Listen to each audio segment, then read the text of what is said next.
All right. So all you do is sign the report. It's dated, it's all on paper, and you're covered.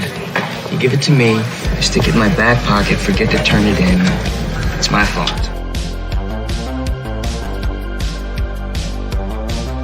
Let me see that. We'll have the full report later, Captain. Jake's files and some photos. Take a look at this. Now, this is a picture of Jake and his partner, Marty Spaulding. Stafford, Rickard, how's it going? All right, Hanson. Any new developments? Oh, we're working on it. So hang in there, buddy. Do you think I could take another look at the report, just in case I missed something? We've checked the report 3 times in the last 24 hours. They still look the same. Sorry.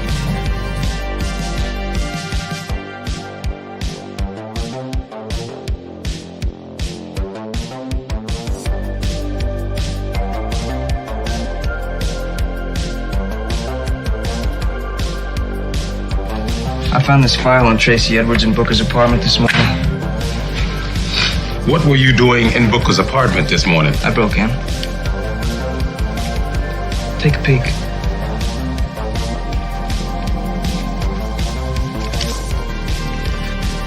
This is from Greenwell's private file. How did you come by this?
WNBC Golf Club, Sarah, thank you for capitulating to my 21 Jump Street compilation of files and lost documents. And it was all from the top of my head. I went through every Jump Street episode I could think of that just had a little gravitas to it.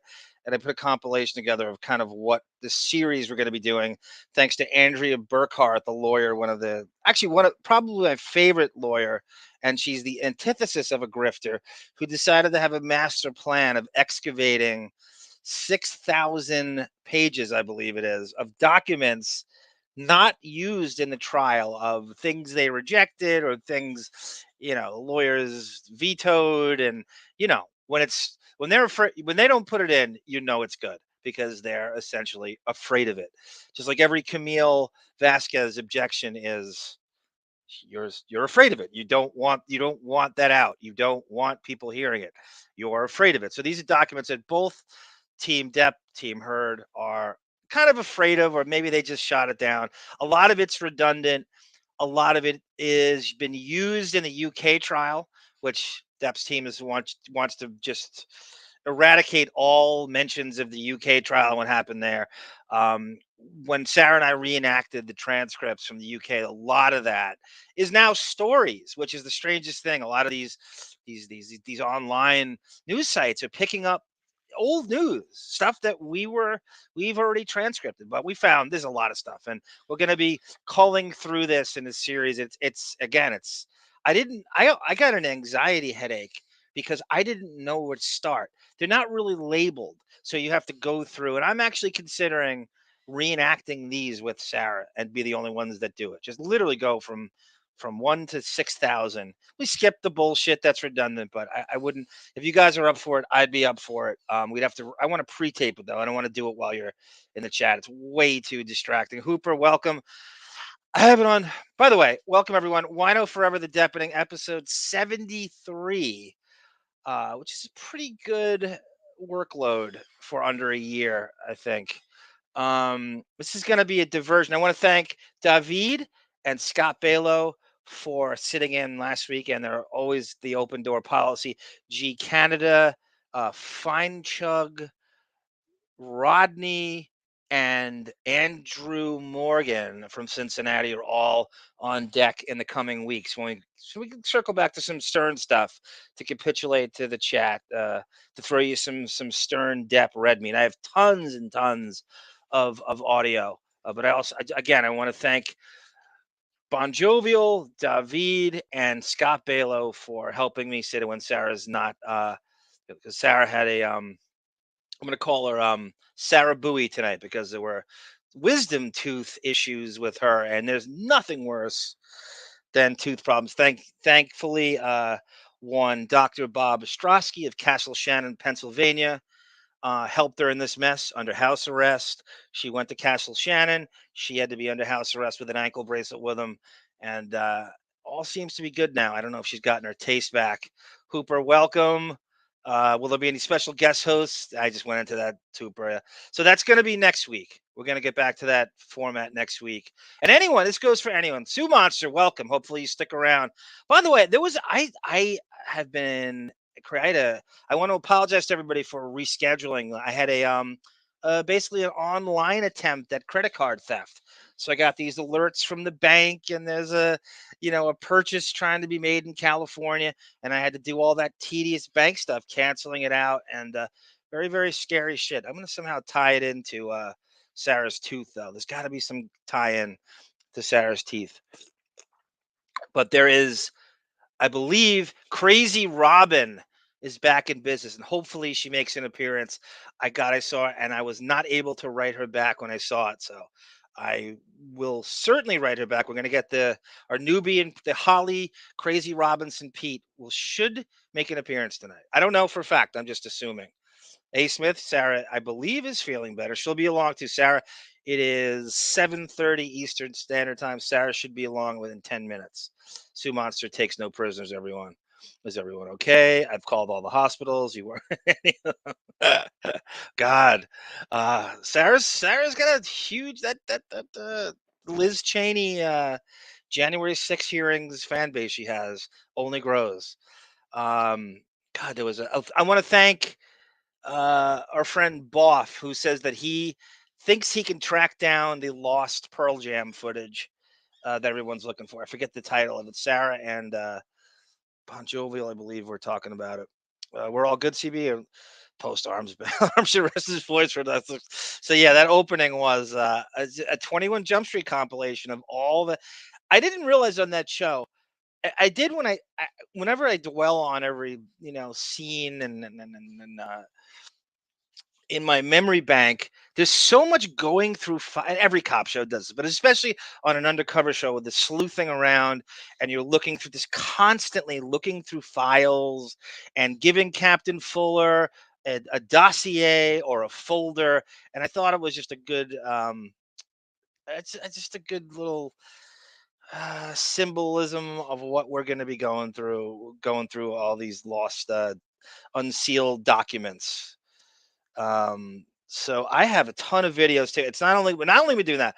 I found a ton of stuff. I would say it might be half and half. I found a ton of Depp news that I kind of put together. Mr. Feeney was working overtime in the last 2 days to try to find everyone.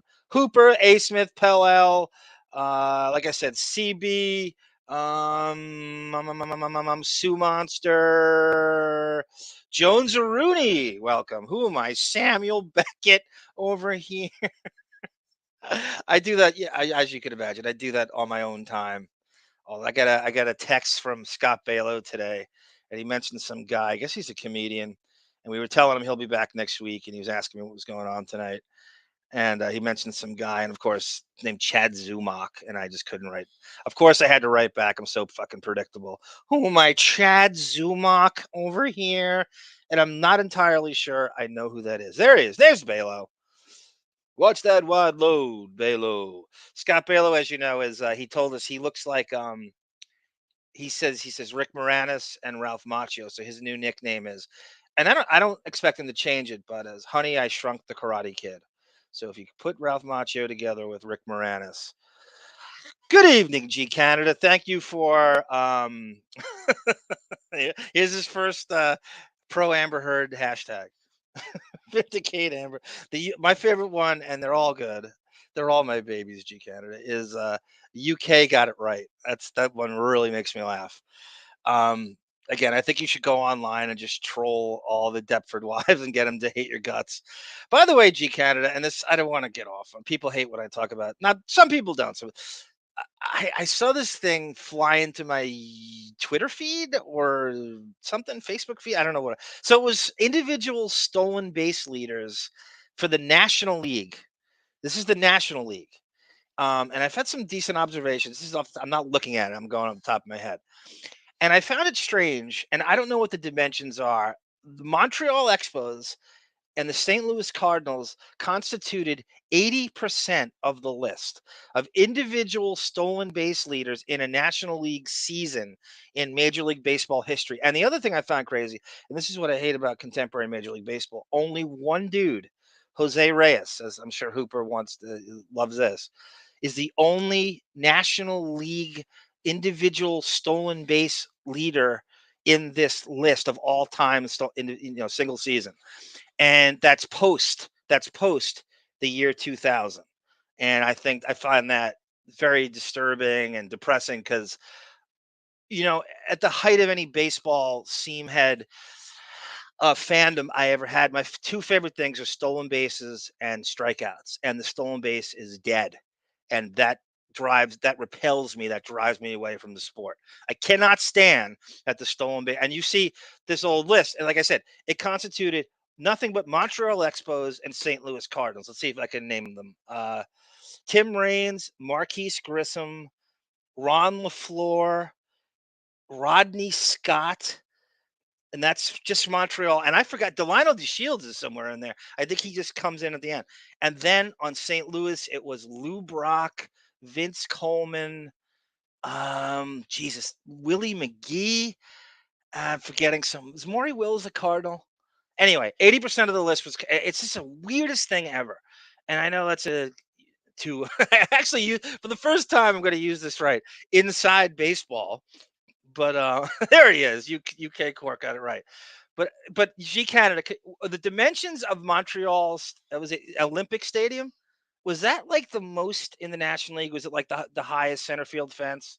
Was it like 450 or something? Because I remember the Cardinals had the lowest home run totals in my 80s fandom. So I don't know. And when the steroid ball, well, what about Mark McGwire? Well, I'm talking pre fucking roid ball when baseball was ruined. So I don't know if that makes sense to you, G Canada. I was thinking about you when I saw all those fucking delicious Montreal Expos on the stolen base list, and that's one of my favorite hats in the history of Major League of sports uniforms, really in general. I used to love those old Expos. By the way, they had a pitcher named Steve Rogers, which made me love him even more. Captain America pitched for the Expos. I have some glow sticks. So, like I said, Sarah's going to be along probably in 5-10 minutes. As Dorian Morgan, welcome, sir. Someone told Greco his eyebrows look good like that. Yeah, you and Sarah, Dorian Morgan, notice eyebrows. I swear to Christ, I don't care if I'm like trying to do some contrived hetero attempt here. I don't notice eyebrows.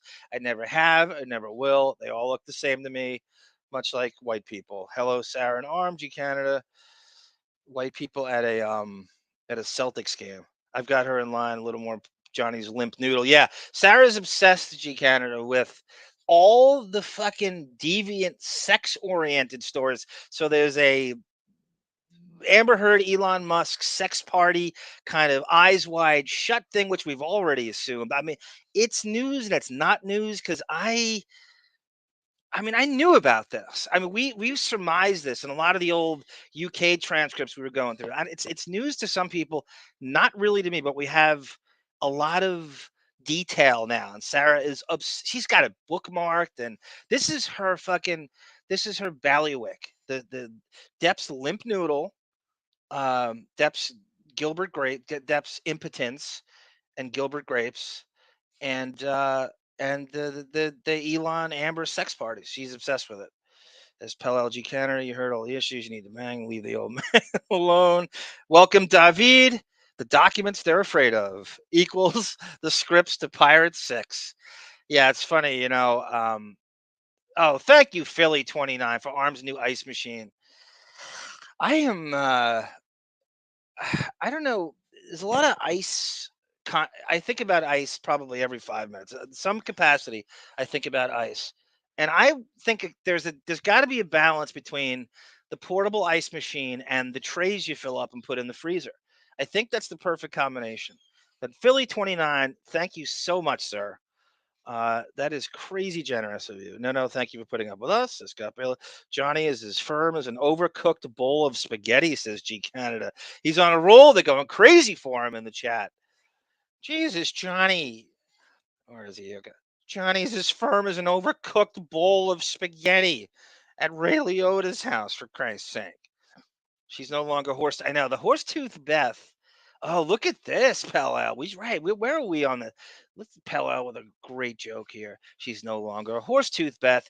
She's horse toothless Beth. Then Sarah, when Sarah comes on, I don't want to speak for her fucking um, oral surgery adventures. I don't have a ton of intel.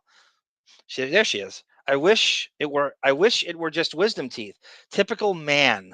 Only listen. I hate men. Oh, I hate men, Sarah. I thought you hated. I thought you hated all women, though, Sarah. You're not supposed to male bash on here. Oh, typical man. Only listens to half of a story. That's so fucking. That's so. That's so. That's something Rocky Pennington would say to Josh Drew, Sarah. Summer Hooper, the Wicked Witches demand more and more of attention. It's hard to keep up. Scott Balo, does Chad Zumach live in California? Jesus, that I called the fraud line, confirmed. Okay, I'm talking about my car. Pell, Jesus, that happened to me. I called the fraud line, confirmed. They canceled my card, gave me a new one. Yeah, I mean, they're pretty good now. They reimburse you shit that's, they, I think the banks compete with each other, so if they piss you off, you just gotta go to another one. But this happens to me once a year now. There is people working online 24/7 to steal your identity, looking for your digits all day long. This is all they do, and I highly recommend. What Chad Zumach has. Two Master is a Chad Zumach aficionado. He sounds like a Brewers center fielder. I don't even know who this guy is. I mean, I assume he's part of that fucking comedian podcast circle jerk, probably affiliated with Kumia or something. I seriously don't know who he is. I'm just, it's kind of just taking an educated guess, I guess. This is the Chad Zumach podcast, by the way. Chad Zumach has hijacked this. What the hell is I saying? So I recommend everybody have those alerts. Anyone that does online banking and the little white guy in the fucking, commercial on the second floor going click, click, I like the online bank. Click, click, click. He's got the perfect sweater on and the chalet in Vermont, and he's clicking on his little fucking stock options. I recommend everybody have those alerts sent to your phone in cases shady characters effing with any kind of bank numbers you have, because you can catch it. And I know some horror stories of people who lost to the tune of $14,000 and it wasn't reimbursed. So that can happen. And so it's not, obviously I'm not saying anything you don't know, but have those alerts sent to your phone and get in front of it. Let's go. Matt, Tim, What is that arty thing with David Spade? Goes, okay. And I miss you, yeah, like the Expos miss Tim Raines. And I miss you, yeah, like the Expos miss Tim Raines. What's the name of that band? Everything But the Girl? That's a crazy stat. Thank you, Fine Chug. Thank you, thank you, thank you. It is a lost art form. Fine Chug, I'm telling you, I was upset. Yeah, Ricky Henderson's the GOAT. I just said National League, Pella. That's why I didn't bring Henderson up. He's like the records in sports that'll never be broken are his walks and obviously stolen bases, and I think runs scored. John Stockton's assists and steals, Jerry Rice's like I think catches and receiving yards, Nolan Ryan's strikeouts that will never be caught. But God, I heard a Rodney Dangerfield joke. Okay, having sex with your wife is like striking out the pitcher.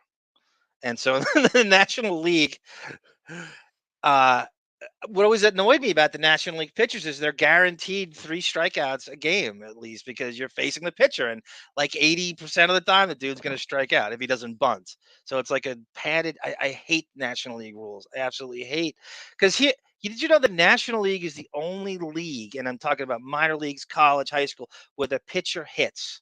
So you have a pitcher getting up, facing the best of the best. He hasn't swung a bat in 7 years. And you really think that's going to work? It's the stupidest thing. I hate National League rules. DH all the way. They realize taking in the base paths is bad. It's all about analytics. Thank you, G Canada. The comebacker, right. Look, Arm, are you a Scars Club member? Yes, I am. That's a Red Bar reference, A. Smith. Yes, I am.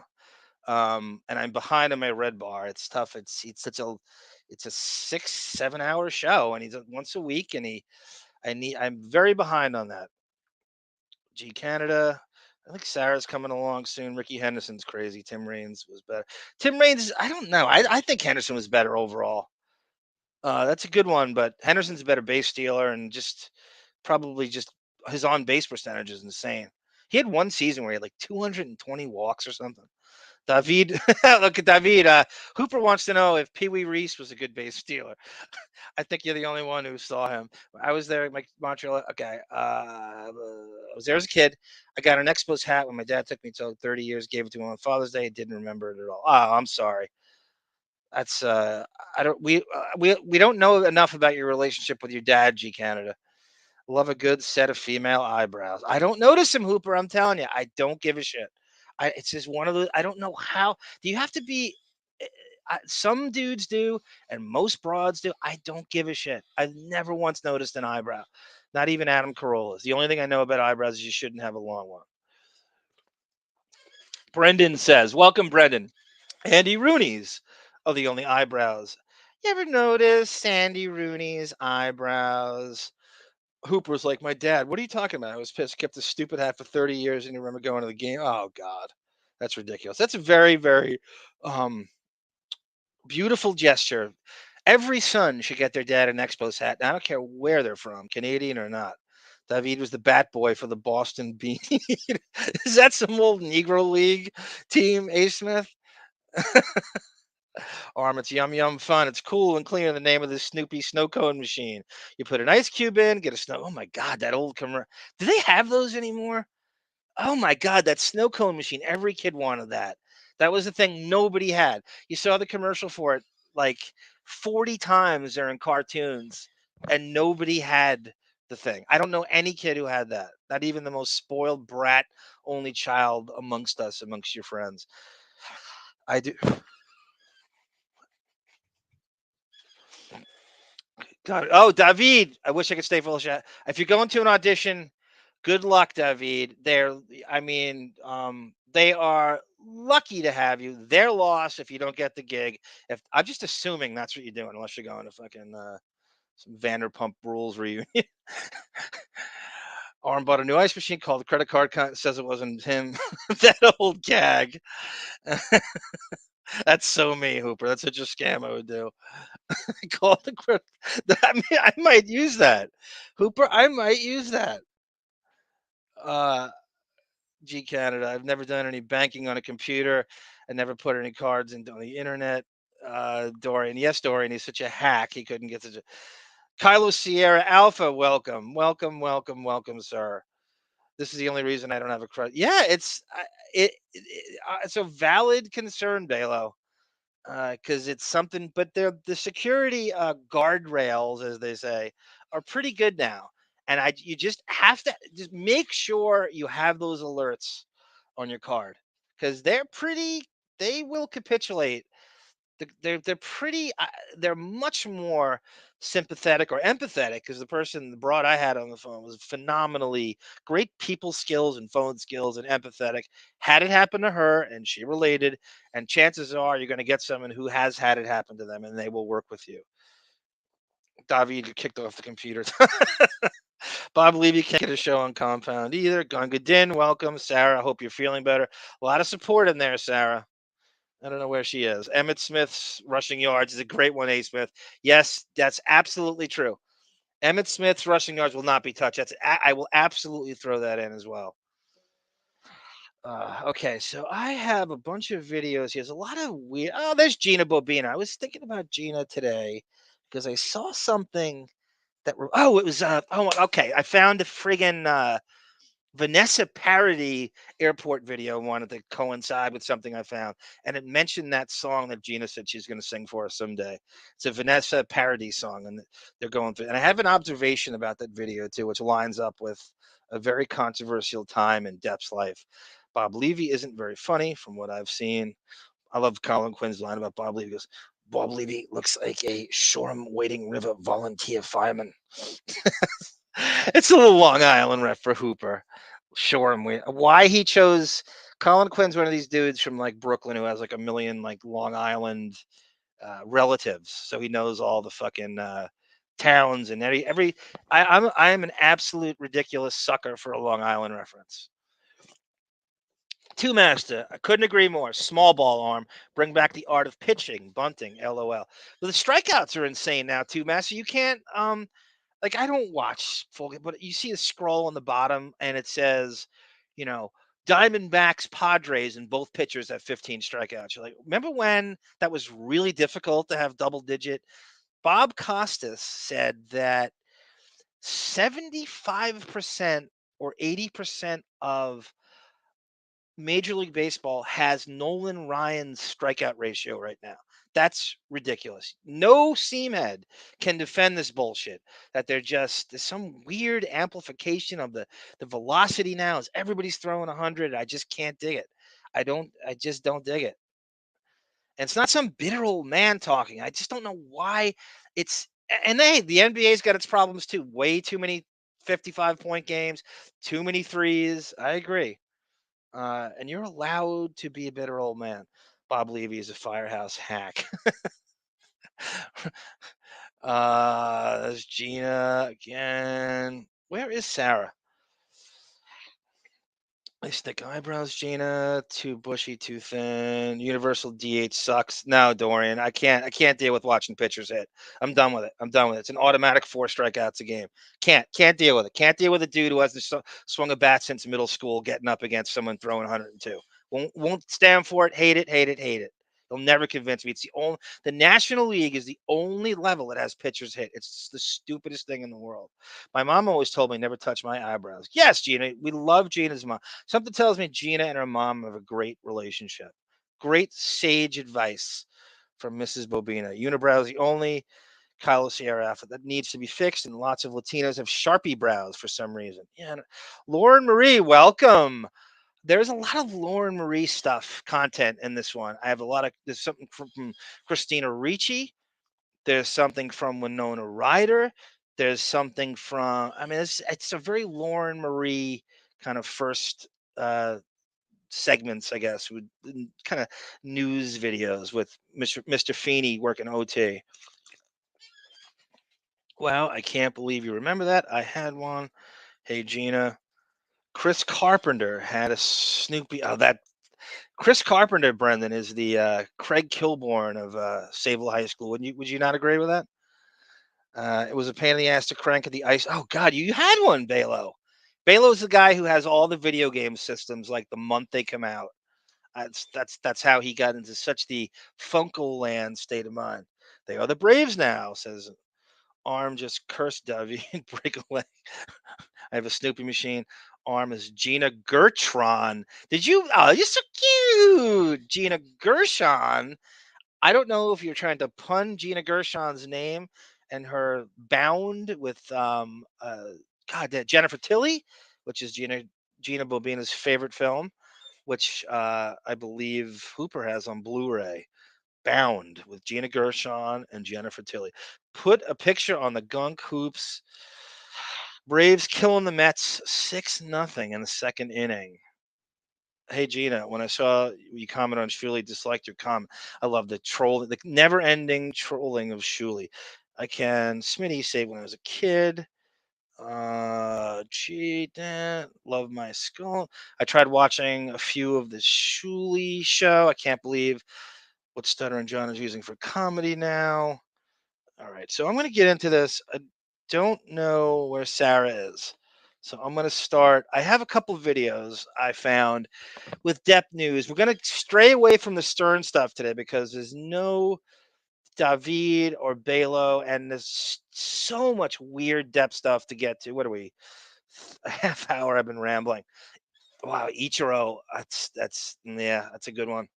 All right, so I'm going to play a video. I'm going to start with something Sarah might not care about. I'm going to try to use my judgment.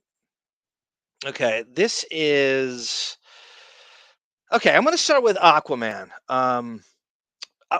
I don't understand what the status of Aquaman 2 is. Okay, we just had fucking San Diego Comic-Con, right? Which is ground zero for all. It's like not even comic books anymore. It's like, obviously you know this, and it's so beyond. It started out this little comic book cult thing, and then the animated series and the movies, and now it's just everything in pop culture. But at the center of it, there's still the comic book movies tend to be the biggest news. No trailer from Aquaman 1 came out in 2018. It is 4 years later. This Amber Heard, is she in? Is she out? What's her screen time? Is gives me such a migraine. And the clickbait videos of the fucking popcorn planets of the world with bold print that quoting Jason Momoa where it never existed. The guy hasn't said shit about Amber Heard. Stop quoting Jason Momoa. He hasn't said shit about this film and Amber Heard. And I don't understand. So my question is, what in the hell is up with the trailer? And they're obviously terrified of all the Depp trial stuff. And the WB executives are trying to figure out how to dance around this and how they're going to release it and how they're going to write her out. And if they're going to write her out, she's already gotten paid. It's not going to affect a single thing. I'm seeing the movie. I don't care what a role I'm seeing. You're not stopping me from fucking seeing this movie. I don't care what a role it is. So I want to circle back to Walter Hamada from DC Films during the trial. And first I want to play this because I want to thank Andrew Morgan, who sent me this article, which I kind of missed it. Jason Momoa got into a motorcycle accident, but he actually wasn't riding a motorcycle, which he often does. And he has this Hell's Angels fucking Sons of Anarchy complex. And this is like last week. So I want to thank Andrew Morgan for sending me this because I would have somehow missed this. Aquaman star Jason Momoa involved in a head-on collision with motorcycle by Brad Lang. Brendan Lang. Aquaman star Jason Momoa was involved in a head-on traffic collision. As reported by TMZ, the DC Extended Universe star accidentally drove into a motorcyclist on July 24th. While sources say the bike driver was flung from his vehicle, he sustained only minor wounds, immediately rushed to the hospital to be treated for non-life-threatening injuries. Momoa, who was unharmed due to his Atlantean heritage and steel-hard skin from resistance of ocean depth, reportedly pulled over immediately and rushed to the assist of the motorcyclist, flagging down a passing car to call for medical help. Police reports suggest that the biker, while turning a corner, had crossed over into Momoa's lane. making contact with the actor's 1970. By the way, everyone, how is that volume? Because I can't tell on my end through the headset. I feel like it's okay. I think I enhanced it. Just let me know. I think Sarah, are you with us? You think? You see, you're the one who added me. No, I can't tell if you're going to talk. I mean, I don't know if maybe it's just added and I didn't. Do you hear any of this? How's that volume? It's fine. Sounds fine to me. It's Sarah, everyone. Give everyone an update. Everyone's worried about you. So it's the wisdom tooth and No, that's like 10% of it. Okay, give us let's clear it up because it's such controversy online for days and days since you canceled the first time. You just clear this up for everyone because it's all anyone's talking about. Okay. So the big meat tooth in the back on the bottom right is I had a filling put in that 3 years ago, and they put the filling too far back on the tooth, and it caused irritation to the nerve in my gum starting 3 years ago. Therefore, an abscess started to grow. See, you hear my Sylvester because my tongue is dead. You sound pretty good, actually. I'm slobbering all over the place.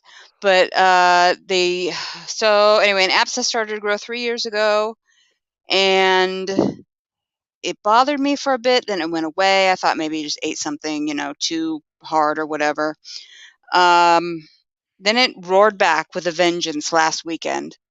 So Saturday I had to go and work overtime, and I was in a shock, like a toxic shock coma at work. I don't even remember what I did that day at work.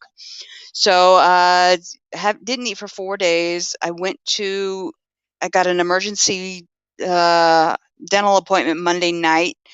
They chopped the tooth out. Tooth was in perfectly good condition, but the infection that was under the tooth had started to erode the root. And I now have infection because it's been going on so long from my jaw joint to the front of my chin, which the amoxicillin has taken probably 90% of it away. Had it gotten into my back of my tongue, I'd be really screwed. But when they removed the big meat tooth, I call it that. I think it's a molar. I don't know. Hashtag me tooth. Is that a meat tooth? Okay. Is that a thing you put on Twitter? Hashtag me tooth? No. Okay. The meat tooth root is so long that it damaged the nerve coming up when he was taking it out. So now the right half of my tongue is numb. So it may be anywhere from a few days to 6 months recovery. Depends on how long it takes the nerve to grow back and attach. As far as taste goes? Yes. I heard this trick. Apparently people swear by it. You know the burnt orange trick? That's not going to work. It's going to roll my nerve back. It might. No, I got to wait for the not this week. Oh man. But no, I'm waiting. When you get a tooth pulled, it's traumatic to the gum, so that's healing. He also took the wisdom tooth behind it out just to prevent any further issues. But he being Dr. Bob Ostrowski, I heard you went to all the way to Castle Shannon, Pennsylvania to get this done, and they put you under house arrest with your own medical bracelet. Is that Fox Chapel? Isn't it Castle Shannon and Fox Chapel one and the same? I don't know. I gotta get to Pittsburgh and see what the fuck is going on. With I don't. That's enemy country.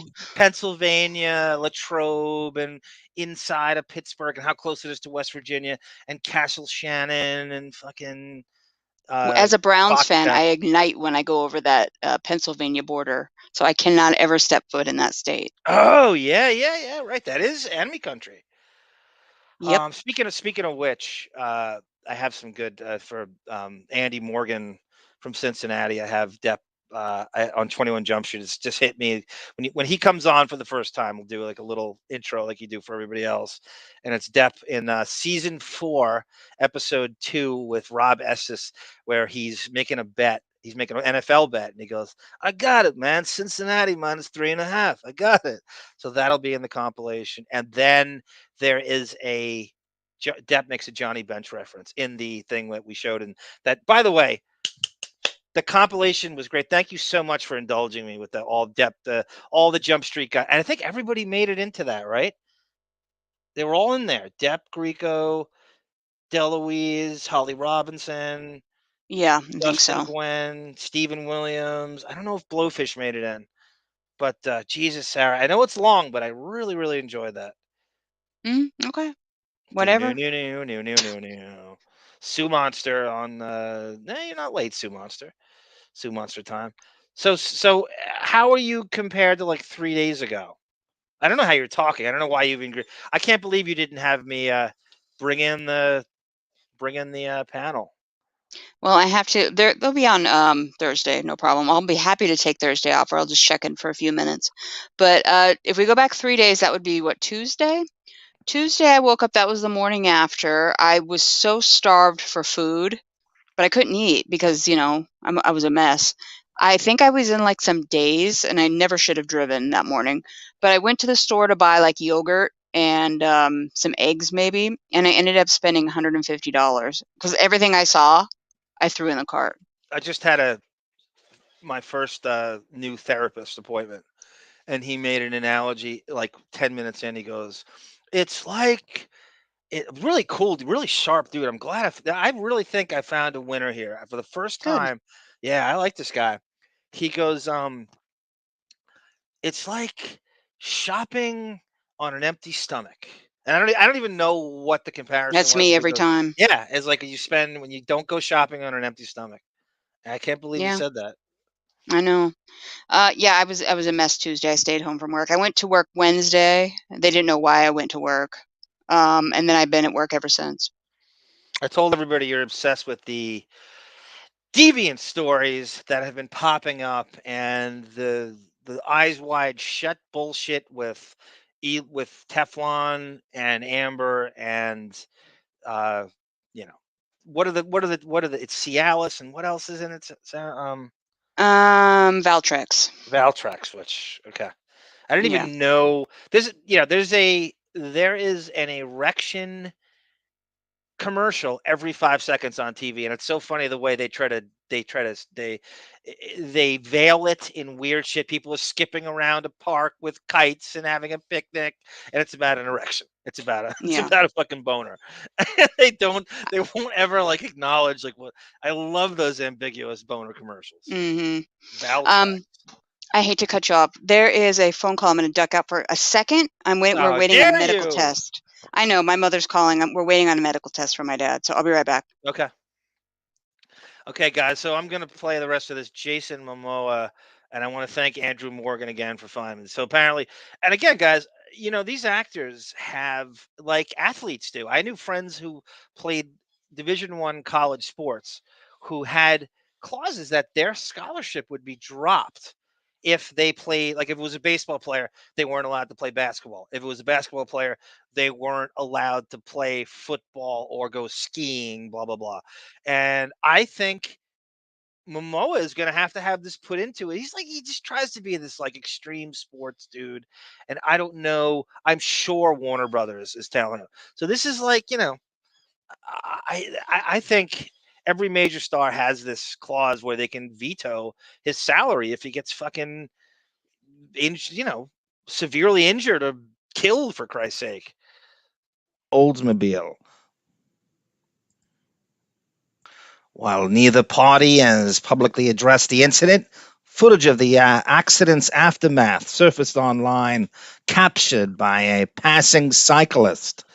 The brief video includes a fleeting look at the damaged motorcycle and the rider's clothes and helmets, which are folded neatly next to the vehicle. Police car and fire truck are also present as emergency operators attend to the biker. Momoa is seen walking back to his car, which appears to have survived the collision relatively unscathed.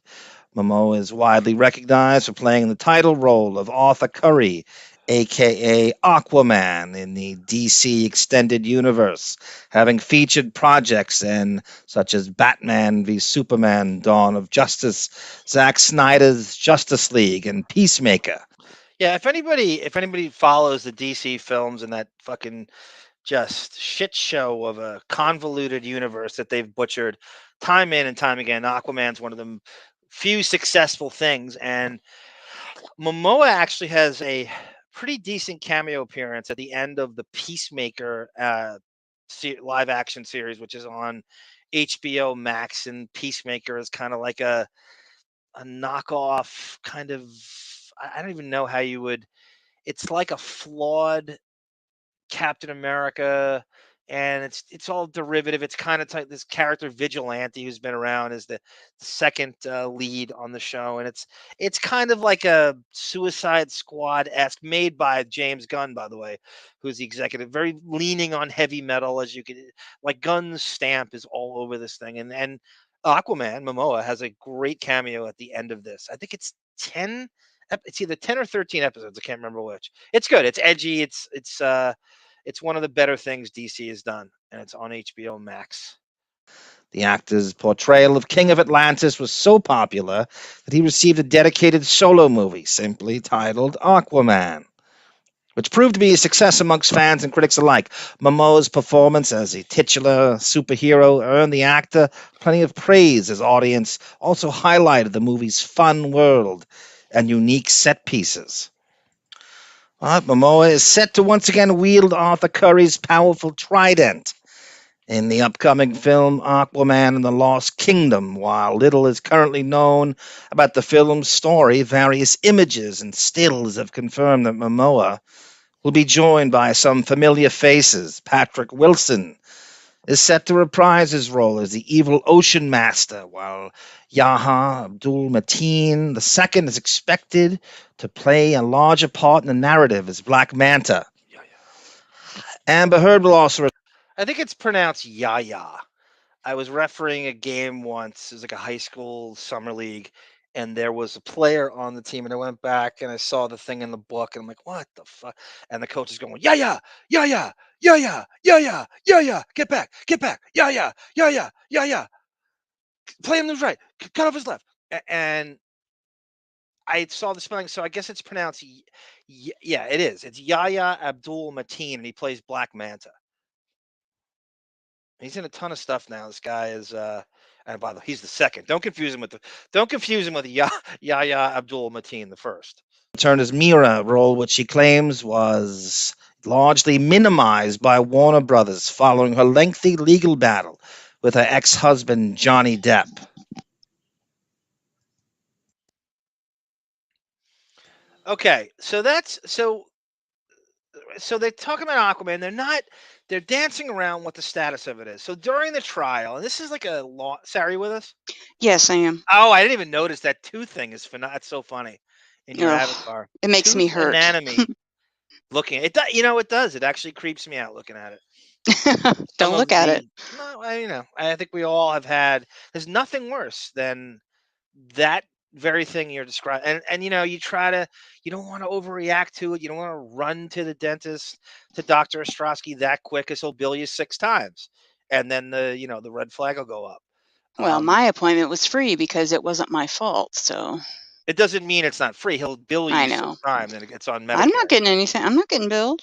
It's on the state of Pennsylvania, right to Beth's apartment fund in the 90s. With the leaky roof. That's exactly where it went. So Sarah, did you hear that? So now you heard me kind of in that mini rant about what the fuck is the deal with Aquaman 2? I heard bits and pieces. I apologize. They've delayed it. This is what, 4 times they've moved the date? Did you hear the update? No, I see. Again, it's a new update every day. It's giving me a migraine. No hyperbole. It truly does. Like, well, I do know this. Ben Affleck and Momoa have teased that Batman, the Affleck Batfleck, is going to be in Aquaman 2 in a cameo. I don't know about that, but that's probably because they are filling the time left by Mira, since her part has now been whittled officially to 2 minutes at the very beginning. So you know what's going to happen just based off of that. What always happens in the beginning, what leads to the hero needing revenge? The pre-credits, she'll die. And this is what we heard. I mean, this is one of the rumors we heard. I'm looking for something like, I don't know where you saw this, because I'm looking, I see nothing. These are from screenings that people have had to sit through. And 2 this minutes is at the very beginning. well, this is what we thought like months Mhm. ago, right? We Well, were we thought told 10 this. minutes. Wow, Apparently, I it's didn't. whittled more. Okay, so they're gonna think killing her off is going to. You don't like. I think people don't understand the buzz. Even they're gonna get the movie made. It's the highest grossing DC movie. Just the curiosity of what they're going to do to her is going to bring in a deluge of fans that might not have even seen the first one. Right? I mean, they'd be smart if they don't say shit. They just leave that kind of floated that rumor out. Mhm. And all these Deptford wives going, I'm not gonna see it if she's in it at all, are all gonna see it because they're gonna leave you to think they're going to and now Mira's make no mistake, Mira is a major character in the Aquaverse. So it Mhm. sucks. I and anything can happen in comic books. So she can be reincarnated, she can be and then come back as a different actress, which is really what they should do. If they were smart, if it's all about money, if they want to keep this thing going, that's exactly what they'll do. All these Game of Thrones broads they keep replacing her with over and over again. Who are the names of the the actresses from Game of Thrones? Amelia Clark? Yeah, that's the one. Yeah. That's the big one that comes up over and over again. So what I want to do here is I want to play Walter Hamada. I've been putting this off from the trial, who's the president of DC Films and Warner Brothers, and Ben Chu gives him I believe it was it's definitely taped. It wasn't live, right? So let's listen to what Hamada he tells us, and nobody listened to him because the video witnesses, nobody pays attention. Like you ever notice that with the video witnesses where people just don't take it seriously, even though it's a testimony. Yeah. Your Honor, on behalf of defendant and counterclaimant Is it too loud?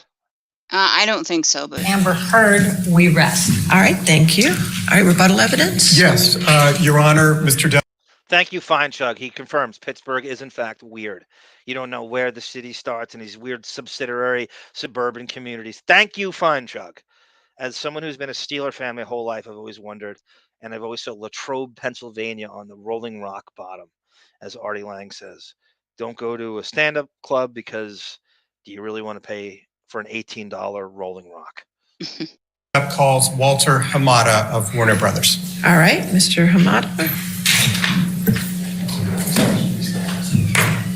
Your Honor, just to clarify, this is by deposition, so we may need that. Okay.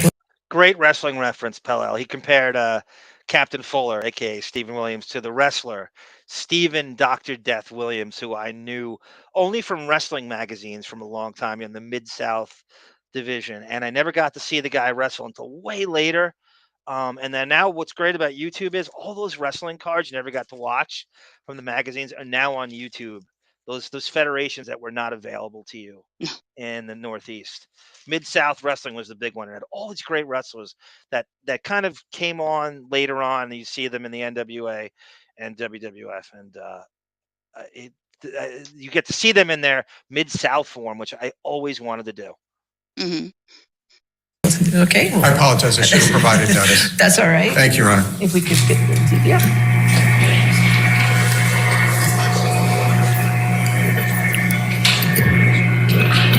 Lauren Marie is bragging Sarah. She goes, Sarah, look, I don't relate.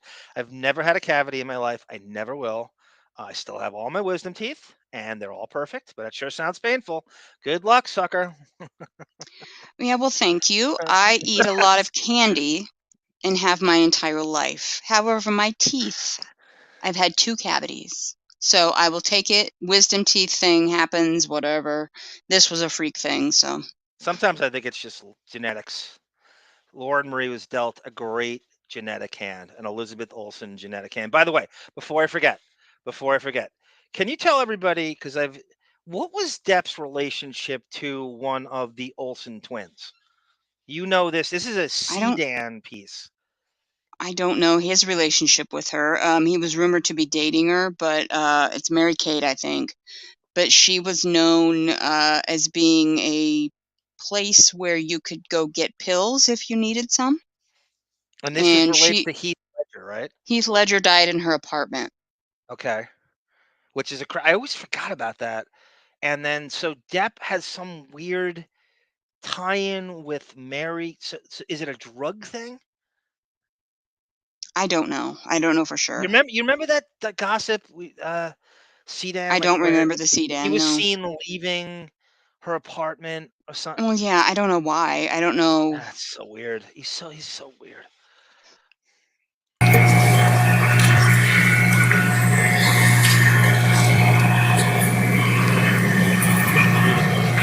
All right, Johnny Depp's rebuttal case getting underway. Their first witness, an executive from Warner Brothers Studios, Walter Hamada, would be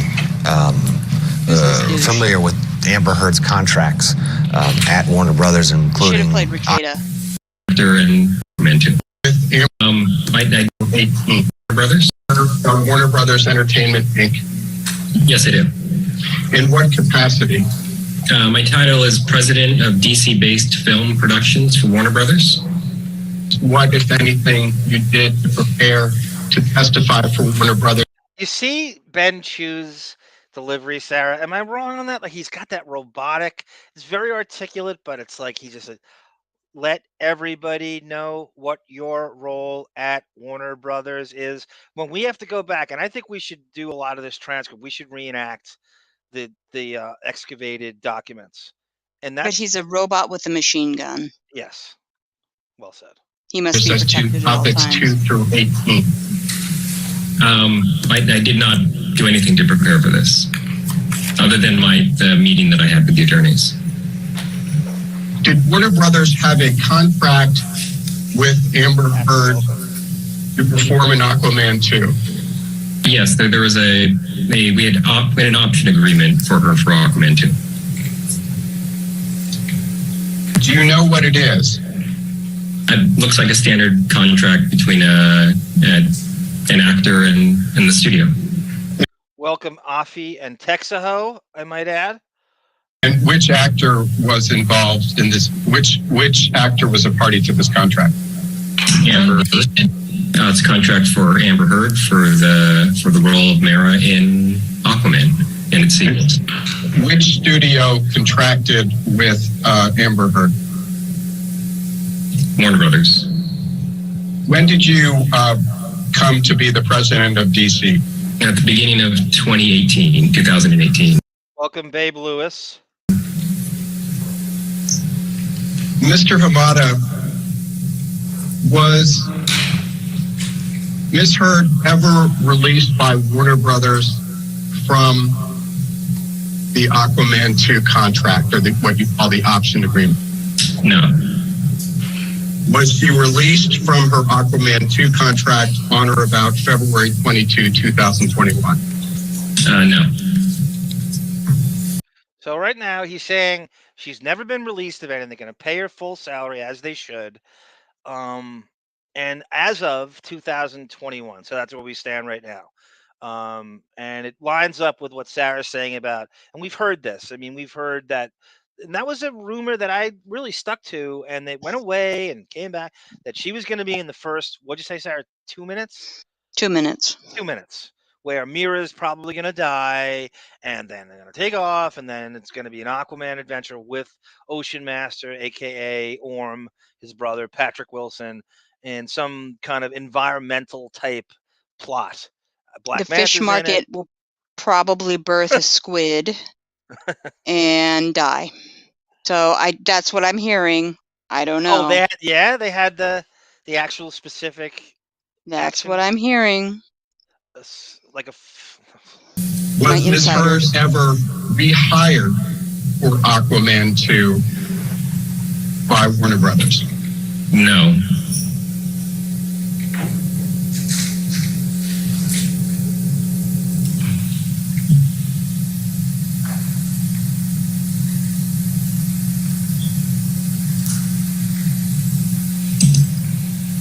Did Ms. Heard receive a pay increase for Aquaman 2? No. Why not? As a rule. Go ahead, Sarah. Sorry. No, I said she sucks. Oh, I thought you said stop it. No. Okay. Feel free to make me stop it if you want. As a company, we go through a lot of trouble when we make our deals with our actors, where we get options on them for subsequent movies. And I think traditionally, prior to me joining the company, every option was renegotiated. And one of the things that we were trying to put a rein in on was not renegotiating every deal, with the understanding that people come in and make these deals and they have an understanding that there will be options and that there is a deal in place. And it was a big part of our philosophy that we were going to hold people to their options moving forward. But did Warner Brothers at any point in time reduce Ms. Heard's role in Aquaman 2? The role in the film the size of the role in the film that she has was determined in the early development of the script, which would have happened in 2018, I would say. So, Sarah, you would imagine Warner Brothers ain't, I mean, they're stupid in a lot of ways, stupid in many, many ways, but they ain't so stupid that they know the impending doom. That's Legion of Doom that's coming from this. So they gave themselves an out where they shot this knowing, I mean, at 2018, when Aquaman 1 came out, that was the height of Amber Heard's positivity, where Depp's on the balls of his ass. I mean, that Rolling Stone article came out. Public sentiment couldn't have been worse for Depp around the time Aquaman came out. So Warner Brothers, and I guess tactfully, had to have shot this in a way where they gave themselves, and they knew this was coming and the impending doom. The UK trial, which is G Canada's favorite trial, she got away, but they knew this was coming. The Fairfax one was coming, and they had to almost give themselves these exit strategies with her. But you can't write she's too big of a character to write out entirely. Every contract by Warner Brothers or any company is going to be written to protect themselves. Yeah, they don't give a shit about you. They don't care that you get your fair share. Nothing. They will do everything they can to screw you over and protect their own interests. And, as they should. Cover your own ass, kind of deal. And they, in the same vein, Fantastic Beasts, which is a Harry Potter subsidiary spin-off kind of thing, did that with Depp, but he got his full, what was it, Sarah, $8 million for not even, what did he film, like a day and a half? And they gave him the full $8 million fee. For Fantastic Beasts? Yes. I thought it was $16 million. Was it that? I don't think it was 16. Between 8 and 16. I forget. We read we read the financial chart. It wasn't his asking price, is obviously in the 20 million range, whatever, depending on, I don't know if his role was, I forget. It was at least $8 million. And I think he shot a day and a half of stuff, and they I remember 16. I don't know. You would know more than me. He was fully replaced by Mads Mikkelsen. Depp doesn't have a single frame in the movie. Great work if you can get it. In terms of not working. So, and from there, beyond normal development, the role sort of, the character's involvement in the story was sort of what it was from the beginning. Was her role ever reduced for any reason? No, I mean, again, from the early stages of the development of the script, the movie was built around the character of Gina Bobina, right? This, by the way, this is March 15th, 2022, where Hamada's interviewed. This is 9:20 in the morning. She's a stipulation in her contract. She can't get cut. She probably does, Gina. I mean, like, even if it's 30 seconds versus an hour and a half, there probably is something of that sort. But to cut her entirely is, Warner Brothers satiates both sides. They have it both ways by giving her the 2 minutes Sarah's talking about. So she's still in it. She gets her full salary, but the Deptford wives and the legions of people who hate her get their way because she's killed. You know what I mean? It's you get the satisfaction of watching her get killed and the applause in the theater you're in. According to IndieWire.com, and I see this in a couple places, an in-depth expose on Depp reveals the actor's salary for Fantastic Beasts 3 comes in at a reported $16 million. Oh my God! So okay, you know what happened, Sarah? I think we said this. I think it said 8 because it was like in installments or something. He got one half, and then it was in contingent of he was going to get the other half. It was like it was paid not at once or in installments, or it was part of a. Okay, you know what it was? I think it was the year financials. So it was like it bled into the next year that he would get the next 8 million. You know what I mean?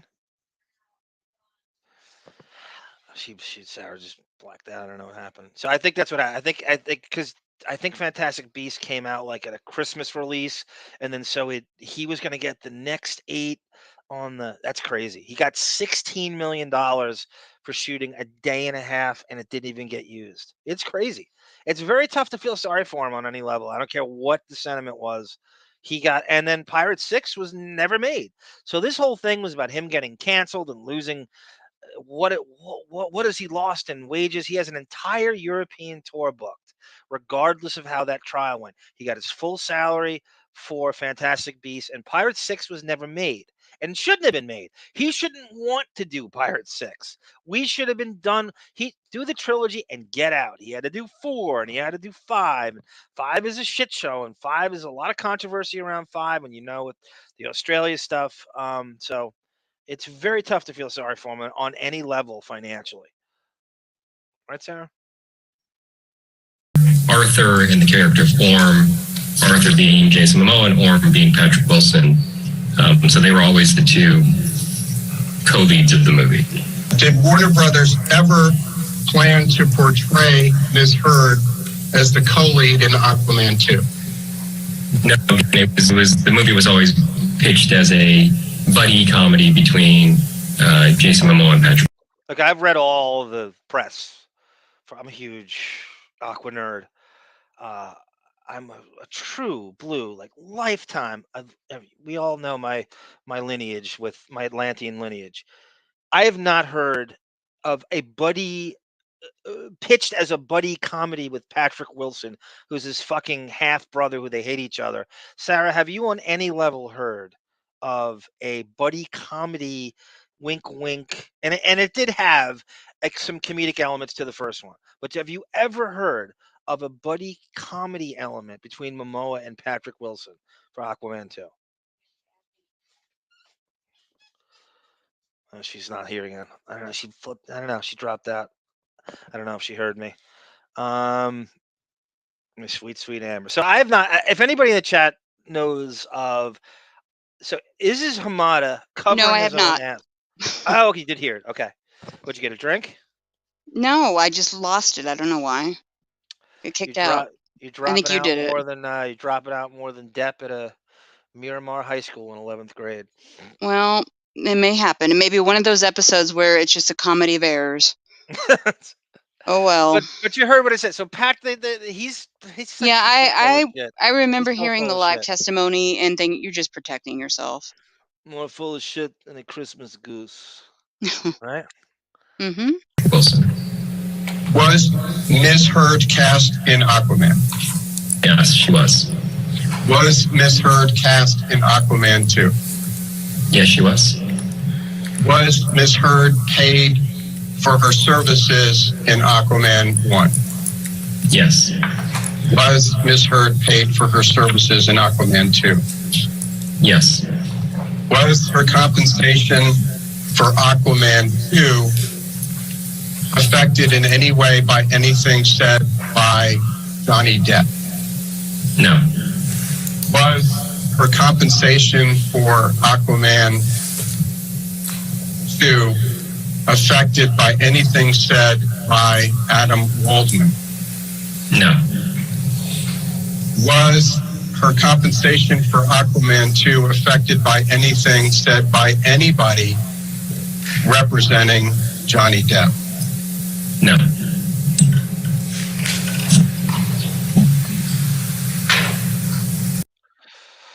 Uh, G Canada's obsessed with Rolling Rock in Latrobe, Pennsylvania. It's not made in Latrobe anymore. It's just a mass-produced junk now. It's the only American beer I ever liked. Now it sucks. No more Mountain Spring Hfield. Oh God, what's the one in Labatt's? That's G Canada's favorite beer. That's the Canadian Pamela beer. Anderson beer. Who was apparently an extra on Jump Street, by the way, and who No, was in probably. VIP with Dustin Gwen. We can always Mm-hmm. connect it to Depp and the Viper Room staple, I might add. So now we say, and this came out. It was confirmed by Depp himself, and it was a lot to sift through. I should have put it in here, but Depp confirms pretty forcefully he got her the role in Aquaman. He used his Warner Brother executive clout. He got her the meeting. He got her the audition. She almost has no business auditioning for Mira without his help, and that's how it works. That's how. Well, they the Stoops- didn't want her because. Or are you gonna play something? No, I'm not. I'm just going to go further Okay. with Hamada. They didn't want her because her issues in Australia. That's what they said. Because they were going to be filming in Australia, and she was not allowed to go to Australia. I know. I forgot about the dog smuggling thing. And that's tied why into he that. had to get on the Tin Cup and give them a call and throw his name around a little bit. That's a crazy, crazy leap for him to do that. That's and the movie did really well. Nothing to do with her. She's as replaceable as a Browns halfback. But speaking of the Browns, night I say Bill Cosby, who she's the female version of, apparently. We'll get to that later. It's funny you say that. Cosby is. I very much have a Cosby thing in here. Oh God. But I mean, the layers to this drama from these two, it never stops. Australia, and now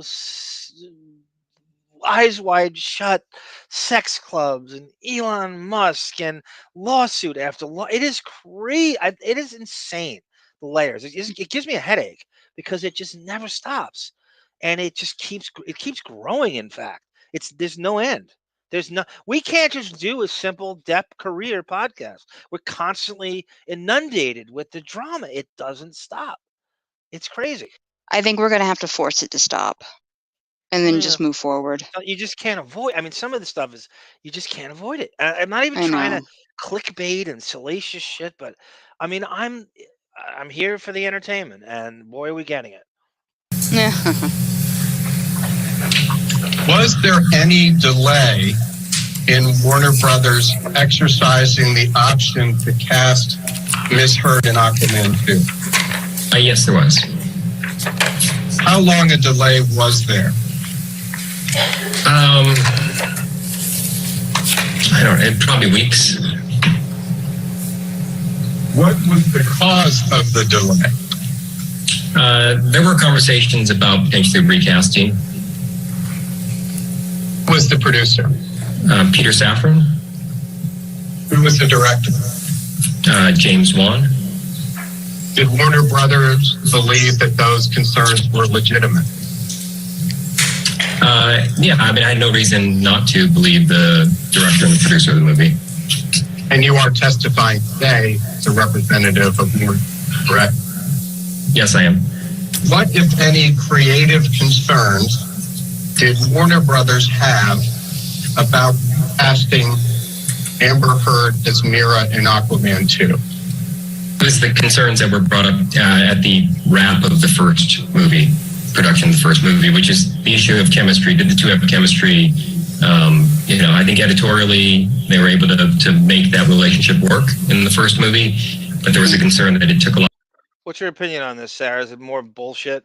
Is it more obfuscating? They don't have chemistry. Bullshit. What is chemistry? It's arbitrary. It's like his chemistry is not, and I don't think they have Greek. But you knew she's a horrible. Great excuse to make up they don't have chemistry. And you got to be honest. I mean, if you're male or female, you look at Jason Momoa. He's not the greatest of actors, but at the time, maybe not so much anymore. But he's fresh off Khal Drogo that made him a mega sex symbol. And my God, some of those sex scenes with Daenerys. Oh, anyway, that made the people go. She has nothing to do with how this movie performs. If you from what I've read about this girl in the last 24 hours alone, it makes me flash back on that role in certain scenes, like where she's doing like a little head tilt and smiling at the camera. I have no doubt this is an evil woman, and you think back on these stills of her from the movie, and you see it. She's not. I'm rambling. I know this. No, you're not. This is what we're talking about. You're not rambling. But it's not real, and I think a decent actress could make you forget. You know what I mean? About their real life, and you just fall into the character and totally believe. She just can't do it. And you look at her. I'm going to be doing an episode soon. I'm thinking. I see what the chat says, but where I watched the movie London Fields. Yeah. So you don't have to. And I'll just discuss it, and I'll, maybe play her scenes. Maybe do like a Patreon episode. You can join me. Well, her biggest nightmare is being chastised by internationally about how bad an actress she was on the fucking stand. Like, this is your milieu. Well, of course, and but you if can't you watch even act on the stand. Just the clips I've seen so far of London Fields, she is putrid. She's not terrible. She's putrid. She's a rotting corpse in a dumpster somewhere of an actress. Like USA Up All Night level actress. Yes, she is. Yes, absolutely. Not even Everwood for David did CW drama shows. She shouldn't even be cast. Now, I have to say, and it's very few people that do this, and Depp's being one of them, there's a very, very, very, very small contingent of male leads that put tuchuses in the seats. And Momoa is one of them. I truly believe you broads love this guy, and I believe he is responsible for such a box office deluge of this movie. I do believe I can't believe how much you broads fap to this guy. You talk about fapping. And why didn't those pictures come out? Would you agree? Would you agree that he puts tuchuses in the seat? And it's a very, very small list of people that do. Absolutely. And that's, I think his agents know this. His he has to have somewhat of a self-awareness about it. And she has her and her people have fooled herself into thinking she is on. I mean, you remember the thing about they were comparing her team was comparing her to Gal Gadot and I know. and Momoa. That's desperation. And Zendaya from the Spider-Man movies, and so all these are trying to, they kind of take in these, well, they're not. She's a burgeoning superstar like everybody else. Momoa constitutes, I don't know what percentage you can tally, but it's high. And I was shocked at his star power after that came out. I didn't realize how big Game of Thrones was, quite honestly. Yeah. Well, going back to the trial a little bit. After that testimony about her being Gal Gadot, thank God for men like, the man in the trenches, the man who makes the deals, the one, the only Richard Marx, just basically laughing at her as he rebutted that testimony. That was the Gordon Jump, Tim Sabian executive who knew how to just name dropping motherfucker. Smart cat too. Really knew. I make deals. I'm in the trenches. I make all the deals. When Jason Momoa says he's coming into a film, he constitutes probably 65% of the movie, and then you cannot put Amber Heard on the same level as Gal Gadot. And it was just that for hours. You make me want to listen to that guy's great. testimony. I listened to that rebuttal testimony today at work. It's fantastic. My favorite line is when he's asked, Mr. Marx, what do you think about that opinion? Well, frankly, I don't think it's worth the paper it was not written on. Yeah, give you like a strong opinion as well. Texaho, welcome. Well, how was your trip to New Mexico, Texaho? I need to comment on this before you get rid of it. Okay. I don't care if Depp is chubby, suffers from various fashion faux pas, and has erectile dysfunction. I still hit it. And how? You had your shot, Texaho, when he filmed What's Eating Gilbert Grape in Austin. Nah, it's not good Depp. That's translucent Depp. I know. The red That's hair. A ghostly Depp. I'll break this down. Nobody cares. he's not really chubby. I mean, the man's almost 60. Let the man, grow into more of the dad bod phase. Anyway, Yeah, I still would. I'd like to see him play a Those classic suits he dad. wore every day in that trial, I'm okay with him dressing like a slob now. I'm hate still to break running on it the to you, fumes. broads. I hate to break it to I'm you, not broads. done. He's entering grandfather age now. That's fine. Whatever. Well, we act like So am he's I. like, the Peter Pan sex complex. He is now entering granddad age. I am a You West think- Virginia grandmother age. You So are not. Oh, yes, okay. I am. You said West Virginia. Okay, I'm sorry. Yes, not normal. And in the last part, even if he does have erectile dysfunction, I don't care. You take a pill, in 10 minutes you got a bat in your pants. It doesn't matter. A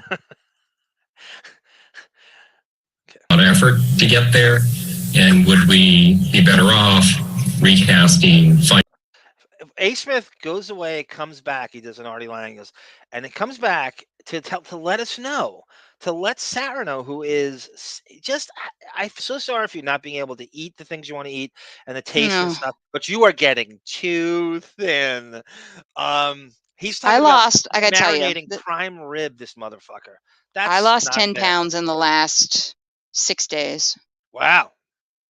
So I'm going to keep it up. I'll lose all my hair from malnutrition, but I'm going to go as long as I can. I think it's that crazy metabolism you have. Yeah, right.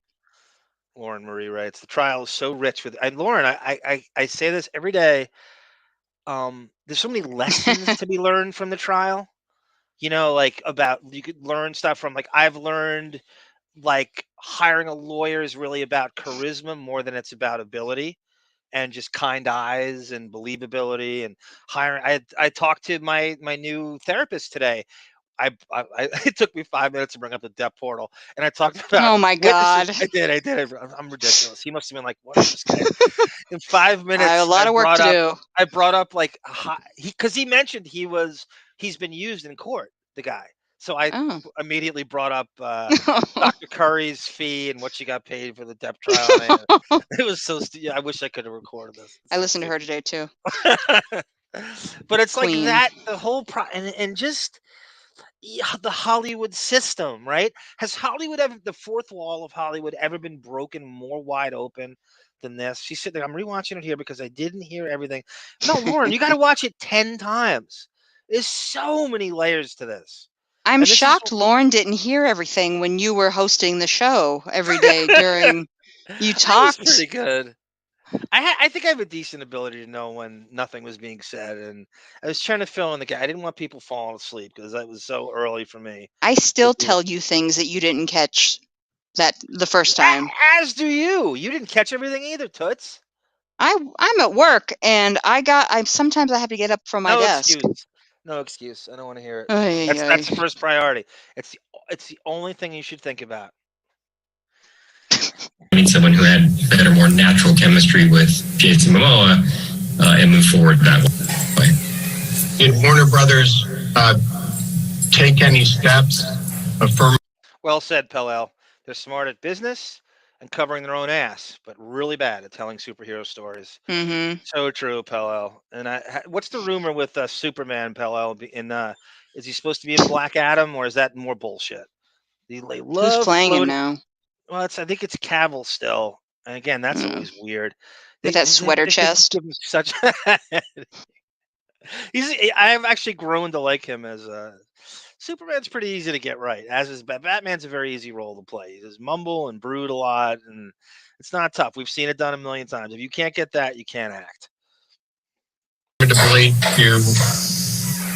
By the way, Sarah, before I forget, I want to thank you immensely for the highly entertaining, creepy, fascinating. If anybody hasn't seen this, and I know I'm really behind, there's too much to watch now. But the Leah Remini Scientology series on A&E is fucking fascinating, and I have a whole new. I've always liked Leah Remini because she's feisty and she really is opinionated, and I really think she's a sweet woman. But she's almost like the Liz Cheney at the January 6th hearings during this, just taking on the man in a way. With that guy, what's his name? The Australian dude she's hanging out with, Mike Rinder. Yeah. It's so good. And he goes into some of the Tom Cruise stuff. I wish they do more of that though. The You're not Travolta even on Cruise stuff. season 3 yet, so No, you'll I'm get not. I there. just started. Right. It's so I can't. It's guys. The world of Scientology and how it is so good. Dark. Dark. I mean, there's times where it gets slow, but you gotta be in the right mood for it. But it is crazy, and it brings a whole new respect for Leah Remini, Raging Against the Machine. She has a podcast too that she hasn't done an episode of since March, but it's the same theme, of course. So it's on Remember that Apple fight she got in with Podcasts. Artie on Artie and her got into it in I think it was Mm-hmm. like the mid 2000s. I think she was knee deep in Scientology still, and I don't know if I have to go back and listen to that again, but I don't know if it was Artie goofing on Scientology or whatever. But I remember that was a pretty decent dust up. I gotta go back and listen to that. And I get to bring it back to Depp. Her and Holly Robinson got into that fucking thing with Sharon Osbourne and Mrs. Moonves over that View knockoff, The Talk, which I find ironic. It was I was watching somebody going at, oh, it's Bill Maher. Bill Maher was going off on Ozzy, and Bill Maher had a good point. He said that Sharon Osbourne's like this animal advocate, and all Ozzy did was bite heads off animals on stage. Who the fuck are you to take on an animal rights thing? And so Holly Mm-hmm. Robinson, who I just adore, and from she's the female lead on Jump Street. Holly Robinson, Crazy Robin Pete, and where is Crazy Robin? She's on Patreon. She's in the comments. Okay. That's okay. So that's what I saw. Yeah, I think Crazy Robin is back, and everybody should let Crazy Robin know. I think she had a tragedy in her family. Everybody should give Crazy Robin her condolences. As all I know you all will. As the She Depping is. family, Radio Gunk She's a patreon.com/WINO Forever exclusive. Texas, who said Depp can't perform? Amber, typical bitter character accent. So I recommend everybody, if you're bored and you just sit there and blank, there's so much to watch. I won't waste your time. The Scientology thing with Leah Remini, and I believe it's on Netflix and Hulu. All 3 seasons are on Netflix. Hulu Okay. only has a first season. Okay, so it's Netflix. But also watch Going Clear, the documentary, the Yes. HBO documentary. That I've seen. I don't remember it, but I've seen it. You got to watch it again. It's been a while. After all this, watch it again. Okay. Audition other actresses for the role of Mira in Aquaman 2? No, we did not. Other than the creative concerns and concerns about chemistry you testified about, was there any other reason Warner Brothers delayed in picking up? Affy gives Amber a positive review and never back down. Affy, that's what we're going to do too. I actually have that. Ugh. I think my friend Boff gave me the thing. So we got to look at that. But what that is, Affy, and I don't know if you're breaking my balls or you really did watch the movie. It's essentially a Karate Kid ripoff. Honey, I Shrunk the Karate Kid, Scott Baio will confirm this. It is the same exact formula. Daniel LaRussa moves from one town to the next. He's not accepted, and it's the mixed martial arts version of the karate. It's the entire, you know what I mean, Sarah? Yes. The makeup or the plot of Karate Kid is this is Karate Kid thanks. circa 2008. No, and Amber thanks. Heard's essentially playing Elizabeth Shue. I do want to Right. watch it though because she has pimples on her face in the movie and she has crooked teeth, so I'm happy to watch it. How are her eyebrows? I don't know. It depends. Did she go out with Amica cream on that day? Because those days she only has half brows. How are your toes? Ugh. Say that again. The dude who plays her, there wasn't really a version of him in Never Back Down. Stephen Crowley is his name. Speaking of Ozzy Osbourne, Yeah, Mr. Mr. Crowley. This is not this doesn't bode well for Depp. And this thing, we on this show we make a point that we're calling Depp out on the things he does. This is not kiss his ass the whole time show. This is not Depp sequence. More you.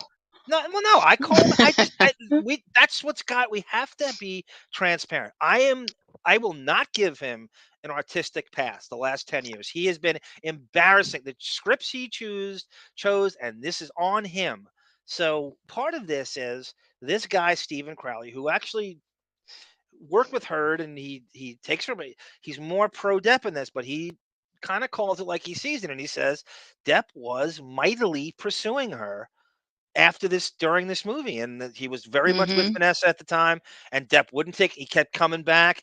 They'd be out. He'd be on her phone, and Depp pursued her in a way that reduces the kind of empathy or sympathy or martyr complex he has, because he truly made his own bed during this. Of course he did. He didn't just date, he pursued her. She actually turned him down, according to this guy. And I do believe him, because he's pro Depp in the end. He said that Depp mightily pursued her and wouldn't take no, was sending shit to her over and over again. So she testified to that.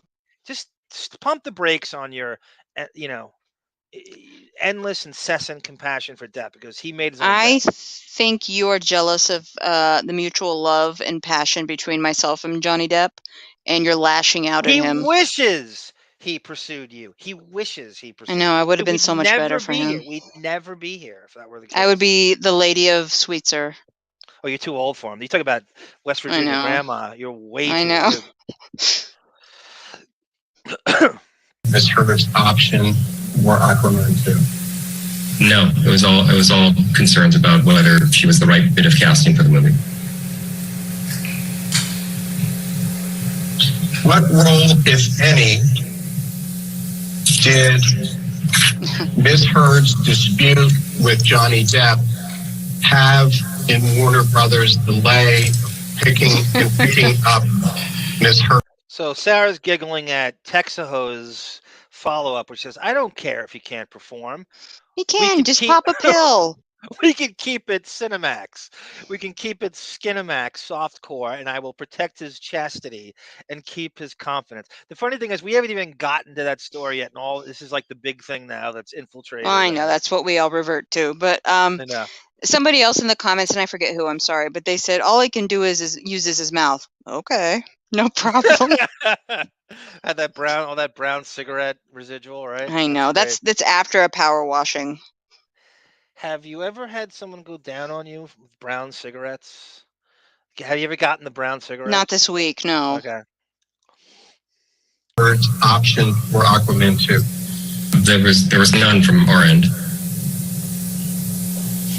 How about the skull ring twist, Sarah? How about the counterclockwise skull ring? You're evil. I would forget about my tooth pain. Oh. Has that ever happened to you where, like, in the middle of something? No, I'm not talking sex here. I'm talking about, has your tooth ever gone away with some crazy, maybe it's stress. Maybe it's a lot of it, of course. A lot of it is mental. Psychosomatic. Yeah, exactly. And if your blood pressure raises, like you bend over to pick something up, then the pain gets worse. You get pissed off about something. Yeah, you feel it. But a lot of it is mental. You can be distracted sometimes very easily. So Af, you said, Depp does not have a fantastic beast in his pants, I believe. At any point in time, was Warner Brothers considering paying Ms. Heard more money for Aquaman 2? By the way, Sarah, while we're on this, do you remember Kate Moss saying this years ago when gossip finally got going? There was a story about Limp Noodle and Depp and Kate Moss. Do you remember that? There was an actual. I don't. I dismissed. Oh God, that was definitely a thing. You could. It could have been sporadic at the time. You could probably find it. I think it's recent. It's a side effect from childhood trauma too. So who knows? He could have been molested as a kid. We don't know. The ninth gate, more like a third gate. 69th gate. 69th gate. That's a great. I wonder if that Lauren Marie has there been a porn yet? The 69th gate. Lauren Marie is the ninth gate expert, as you know. She's the gatekeeper. It's outside my front door. The ninth gatekeeper. You've seen the ninth gate, right? No. The Polanski movie. That's how he met Vanessa. That's what keeps me That's how away. he met Vanessa at the Viper Room years before that. I know. He got with Vanessa because of Roman Polanski, ironically. Mm-hmm. And is set forth in the option contract you previously identified. No, as I said, we were determined. There's NA, the Depp contrarian. You think a contract matters to a gangster like Amber? No. NA and G Canada. I think they're the same person. In the printout and threw it into. I love when G Canada writes 2 posts, one from Twitch and one from. It's like Stuttering John on Twitter. He forgets to log out. She quiffed in the printout and threw it into the comic book geek's face. To hold our actors to their option agreements. Would Warner Brothers have paid Ms. Heard more money on Aquaman 2 if it had picked up her option earlier? Thank you for reminding me, Gina Bobina. The NFT thing, Sarah, we're not going to get to that today. That'll be for no. the weekend. No, and we need to get to all these videos too. Yeah. No. At any time from the beginning of history through today, did Warner Brothers ever release Ms. Heard from the Aquaman 2 contract? No. At any point in time from the beginning of history to today, did Warner Brothers rehire Ms. Heard for Aquaman 2? No, because we just picked up her option. And when is the last time you spoke with Rob Cohen relating any? I love Elaine Bredehoff finally chiming in out of nowhere. These video testimonies are fascinating. How they do this and when they did it and how they did it and any manner to whether to exercise the option on Amber Heard for Aquaman 2. No, it would have been at the same time that I was having those conversations with Peter Safran. So in 2020. Did you speak with Zack Snyder at all relating to whether to exercise the option for Amber Heard on Aquaman 2? No, I've not had any conversation. Zack Snyder, for the uninitiated, is the director of Justice League. He's the first one to cast her in Justice League. She's a very, it's small, but it's she's in the movie, and it's this underwater scene, and that's what Depp got her initially. Depp actually got her the Justice League role, not Aquaman. Aquaman was obviously after Justice League, and Zack Snyder is the director of Justice League, and then he went on to do the Snyder Cut on HBO, which he has a larger role in that as well. Just a little, but probably like 5 more minutes, if anyone saw that. Zack Snyder. Did you speak at all with Jason Momoa in preparation for your deposition today? No. Have you ever spoken with Jason Momoa about any issues relating to chemistry between he and Amber Heard? Thank you, Hooper. Sarah, this is for your implant fund. Thank you, Hooper. Appreciate it very much. And we're not talking, Beth's. I don't need those. Bolt-ons. I don't need those. Yes. When did you speak with Jason Momoa about chemistry issues between he and Amber Heard? It would have been in that same time period where we were prior to green light of the movie. Now, you were asked some questions about scripts. Did you review any of the drafts of the script for Aquaman 2? Yes. When? I part of my role is I read all the drafts of the scripts as they come in. When was the first script for Aquaman 2? Oh boy.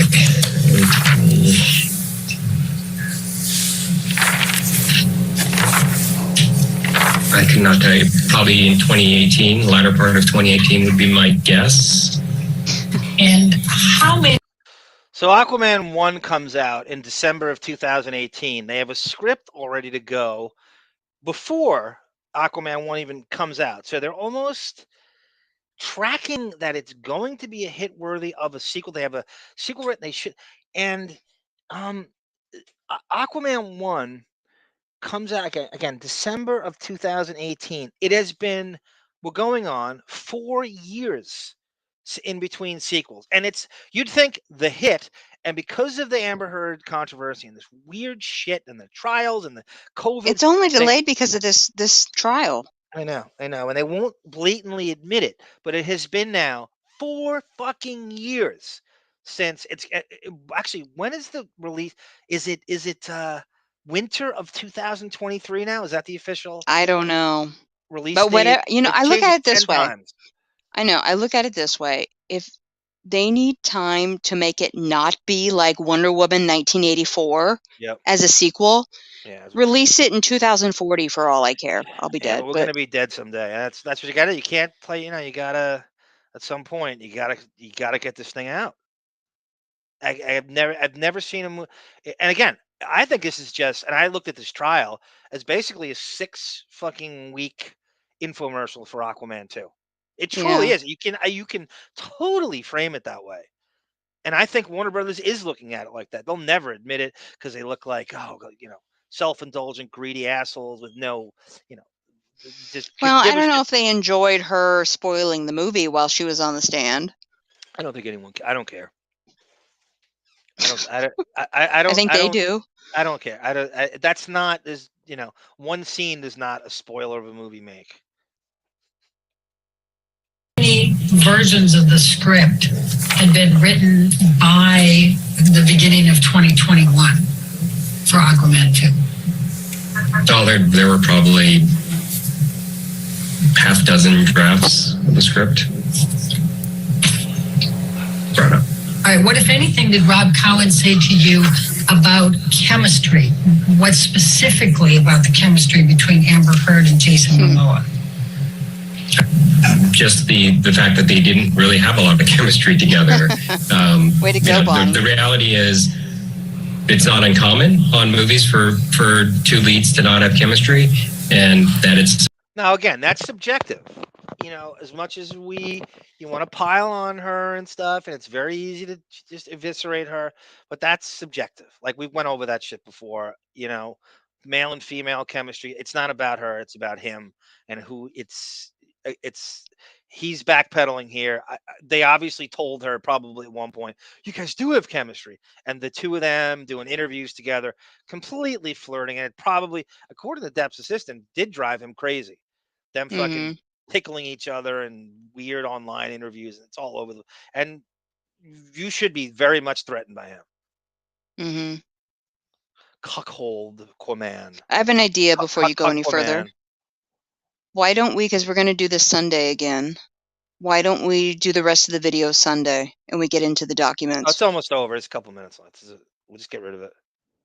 Sort of movie magic and editorial, the ability to sort of put performances together, and with the magic of a great score and how you put the pieces together, you can fabricate sort of that chemistry. And so I think at the end of the day, I think if you watch the movie, they look like they had great chemistry. But I just know that through the course of the post-production that it took a lot of effort to get there. Sometimes you don't. Sometimes it's very easy. You just put the... How nice of them to take credit for what little chemistry they had, that it's the magic of Warner Brothers that's so... I know. It's nice of them. I wonder, I've been thinking about this since I heard it. How do you create chemistry post-production? You don't. I don't know what you do. I don't know how even even a great filmmaker like yourself or Bon Jovi could make great chemistry. I don't understand what they could do. It's a great point by you. What on earth can a filmmaker or a company do to create chemistry? It's so dopey. Do you put like a CGI gleam in her eye? That's not going to help the chemistry. It really is stupid. You're so right. I never really... Oh my God, it's hitting me harder than it did now. Characters on the screen together and they work, and sometimes it's harder. And so... Can you give me anything more specific about what it was with Amber Heard and Jason Momoa that was difficult for the chemistry? No, because it's like what makes a movie star a movie star. Like you know it when you see it, and the chemistry wasn't there. Now, you've used the term fabricated a number of times. What did you do to fabricate the chemistry? Welcome, Ben 4810. He goes, I'm going to call my lawyer. 1-800-KIND-EYES. What's that song? It goes, sad eyes turn the other way. I don't want to say goodbye.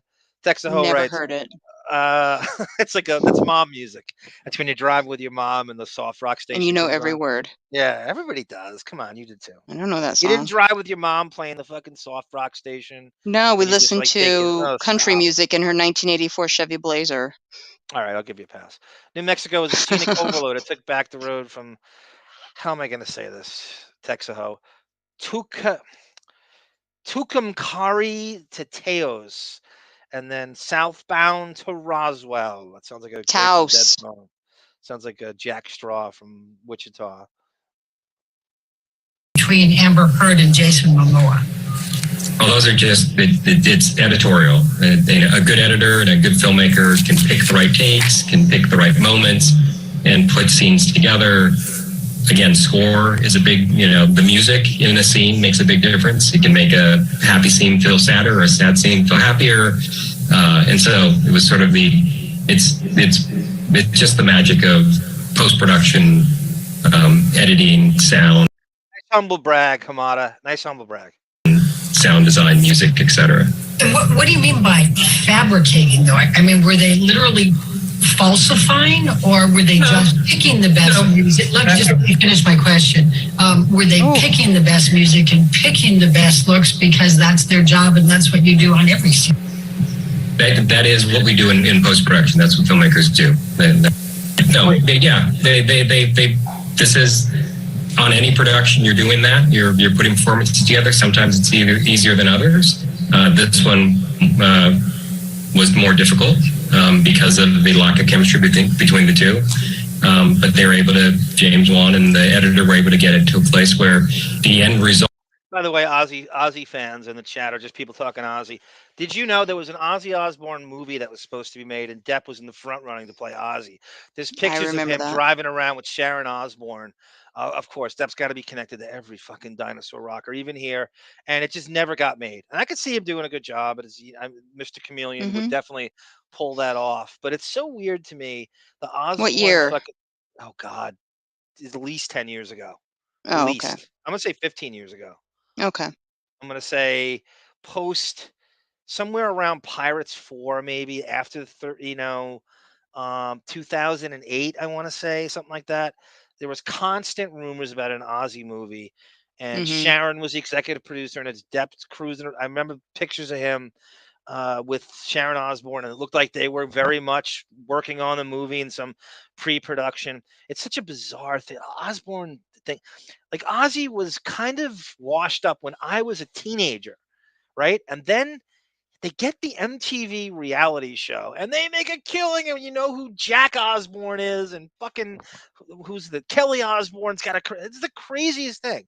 Like this somehow launched them, and Sharon's getting the reality show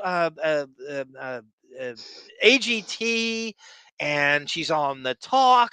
It's the weirdest thing to me and they hit at the perfect time for that reality show craze to happen from MTV and the Real World, which started it all. Nobody makes shit from those shows, and they started it all. Actually works, and it's great. And in fact, that's the job of every filmmaker, right? Is to put all the combinations together to make the most successful production. Absolutely. I'll tell you what has been marked as exhibit number 5. It's ALH 1824.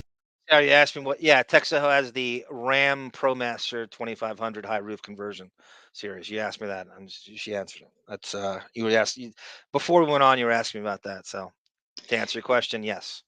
All right. It's the Ram ProMaster. The Ram ProMaster 2500 high roof conversion series. I flew to Los Angeles to pick up and drove it back to Texas, stopping in Palm Springs, Sedona, and Santa Fe. 47. And this is a text message exchange between James Wan and Amber Heard. And you mentioned James Wan was the director of Aquaman 2, is that correct? And Aquaman, the first one, correct? That's correct. All right. And James is text. Yes, I did, Dorian Morgan. Scott Baylor's new nickname, Honey, I Shrunk the Karate Kid, because he looks like Machio and Rick Moranis had a kid. To Amber on August 25, 2018, you rated really high with the audience, exclamation mark, exclamation mark. Do you see that? Yes. This is August 25, 2018. What's going on August 25, 2018 that would cause the director to send a text message to Amber saying... That'd be a test screening. So during our post-production of the movie, we test the movie with an audience, and the audience tells us what they liked and what they didn't like. And so that's what he's referring to there. And they really liked Amber Heard. That's a good point, Gina Bobina. That brings a whole new meaning to skull effing with his rings. I never even thought of it. If that's what you're implying, I never even thought of that. I was thinking finger blast. Correct? Yes, Not you did. really. You tested well. It hit $1 billion, is that correct? Yeah. And more specifically, did you play any role in the determination to communicate to Amber's representatives that Warner Brothers was considering not exercising her option? Yeah, probably in the sense of we had the conversations, and I believe, if I recall, we had, that's where Peter Safran offered to reach out to the agent and express which direction we were leaning. Have you seen any document that says there was any chemistry issues between Amber Heard and Jason Momoa in Aquaman 1? Documents? No, I mean, those were all conversations. But if Jason came back and James Wan came back, you were guaranteed that Amber Heard would play Mira, correct? That's correct. Okay. And Jason Momoa was able to negotiate a different compensation structure, was he not, for Aquaman 2? That's true. He did renegotiate. Now, Aquaman was the highest grossing DC film ever for Warner Brothers, was it not? Yes, it was. What, if any, issues did you have with Amber Heard in Aquaman 2? My understanding is actually the production went very smoothly. Good Lord. That's not what they want to hear. That went smoothly. That's not what they want to hear. But she wants to take credit for anything Bonnie's and Hamada. Again, this is March of 2022, and he has his PR marching orders from Warner Brothers to say all these things that gives them an out in every situation. And chemistry is the greatest ambiguous thing you can say, that to get to give them an out of it. It gives them all the ways to write her out. They cover her ass because she got paid, and it's probably, I mean, how can you blame them? She wouldn't have been cast in the first place if Depp didn't go. And I'm sure when Depp made his phone calls with the Warner Brothers executives, he knew in the back of his mind, good Lord, what have I done? What monster have I created here? He knew this was going to bite. He had to know this is going to bite him in the ass. How it was going to gas her head up. There's just no question. Right? He's like, what have I done? Release the Kraken. Such a humanitarian. All right, Sarah, we're going to let you make the next call. What do you want? I need to open documents. Okay. So Sarah has,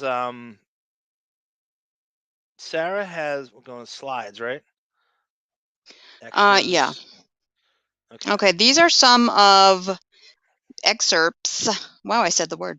From the transcripts that were unsealed by Ms. the Greatest Andrea Burkhart, Esquire. I don't know, Esquire. But you want to explain to everybody who she is? She is a Walla Walla, Washington lawyer who has attained some fame showing up first on other streams.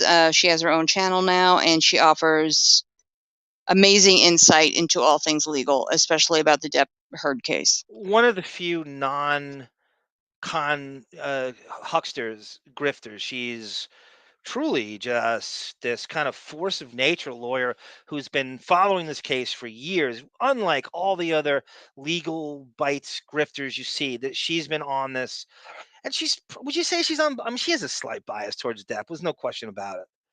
Yeah, of course. Okay. But she excavated these documents by crowdfunding. What was it, Sarah? $3,000 that the No, it's like courts $6,000. No, $3,000 for 6,000 pages. right.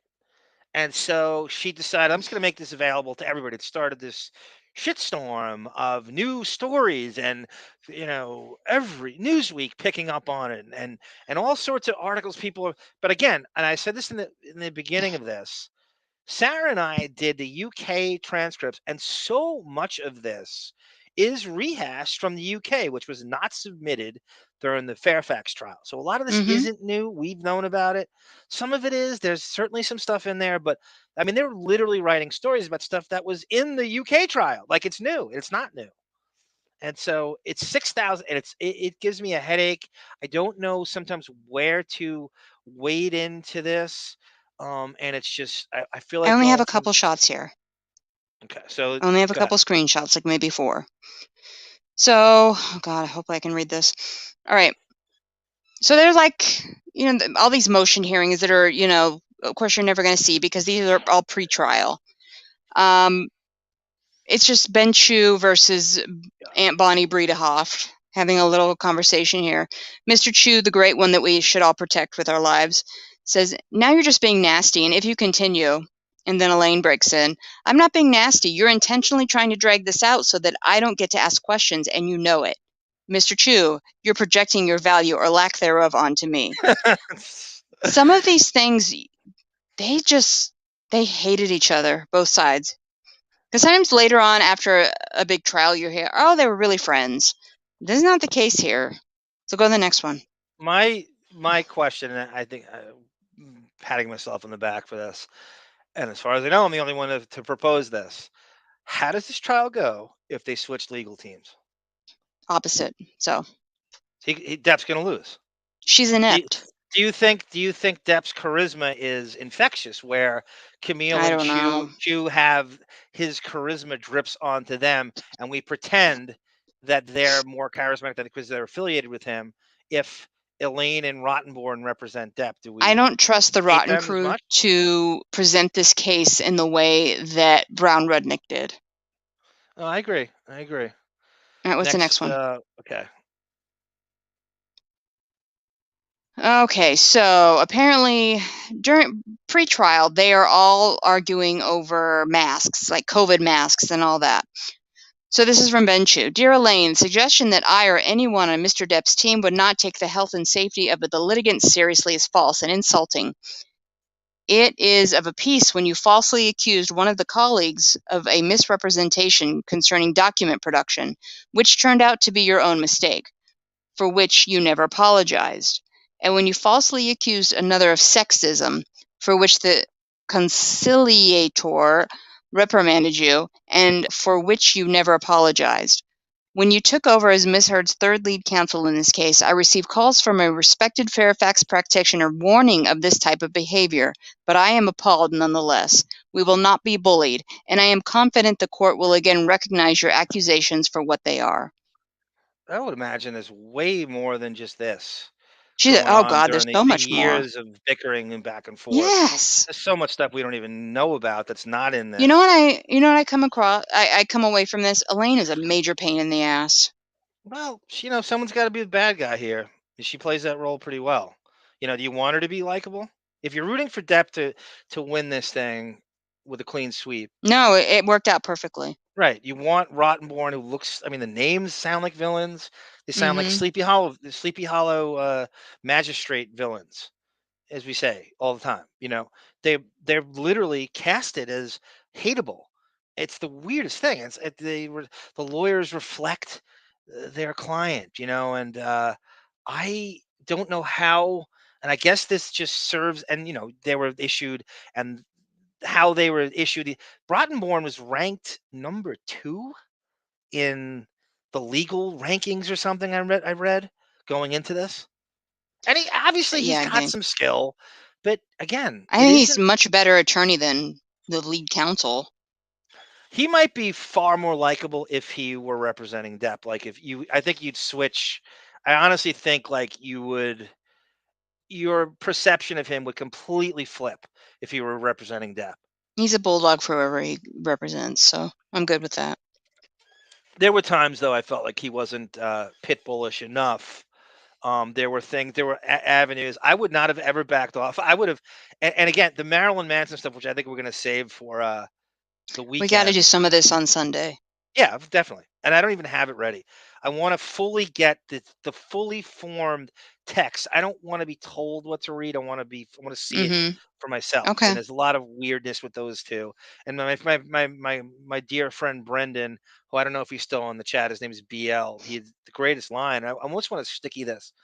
My least favorite thing about Johnny Depp is his any affiliation he has to Marilyn Manson.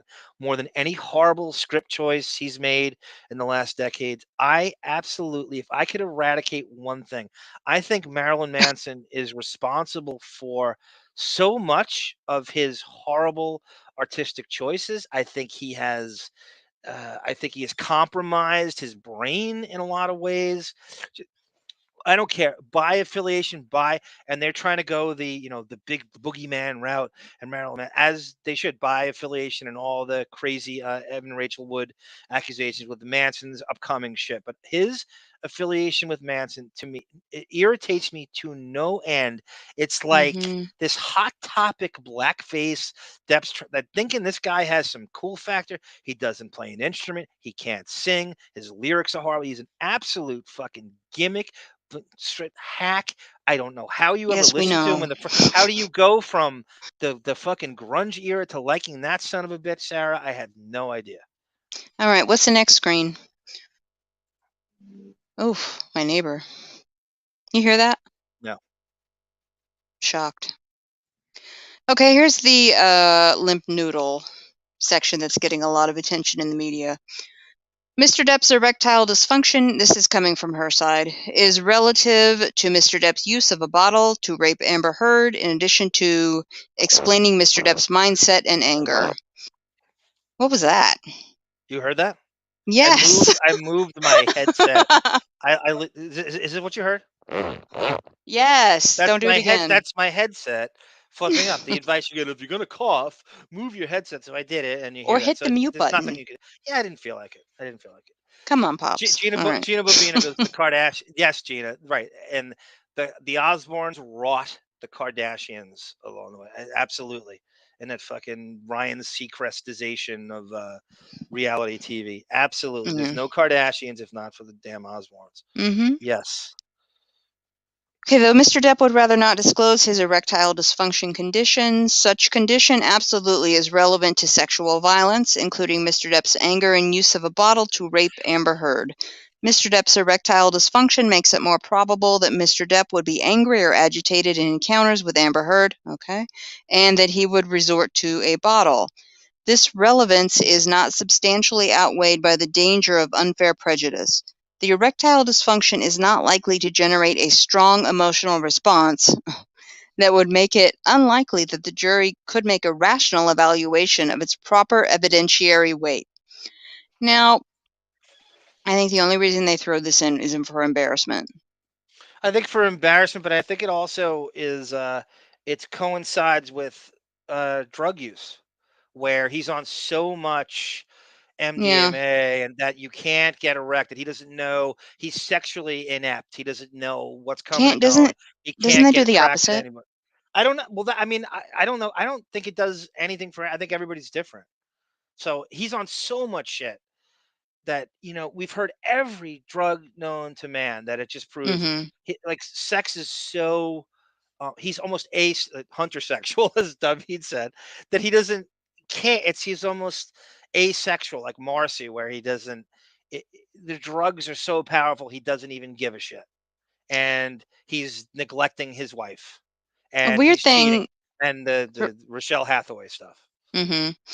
The weird thing through the trial for me was I expected her to just lob like bombs at him, like talking about their sex life, all of that kind of stuff. You heard nothing about that. I would have, wouldn't you? I would have completely blown off, no pun intended. Camille's objections were like, I look at this, and obviously the Stern fans. Yes, Stern fans. I met Howard claims he invented the Osbournes, and it's another. I know we can go down to that road with I invented everything. What was I going to say? So At one point, every time there's an objection, when Camille would object, and they would be literally, Sarah, into 3 words into their statement. And it was like Fred Norris getting the answer before the question was asked and win Fred Norris's money. They'd be like, well, we were coming from objection. And she didn't say anything. And Camille was just trained to object before. That was mainly about his kids. What to throw? No, it was all the time to throw her off. Anytime Manson Yeah, but she came could up, have. or his kids, and that's what you want. I mean, that's what I really wanted to hear. But like when you're objecting to something, it's kind of an admission that you're afraid of what she's about to say. It is She an has enough. absolute.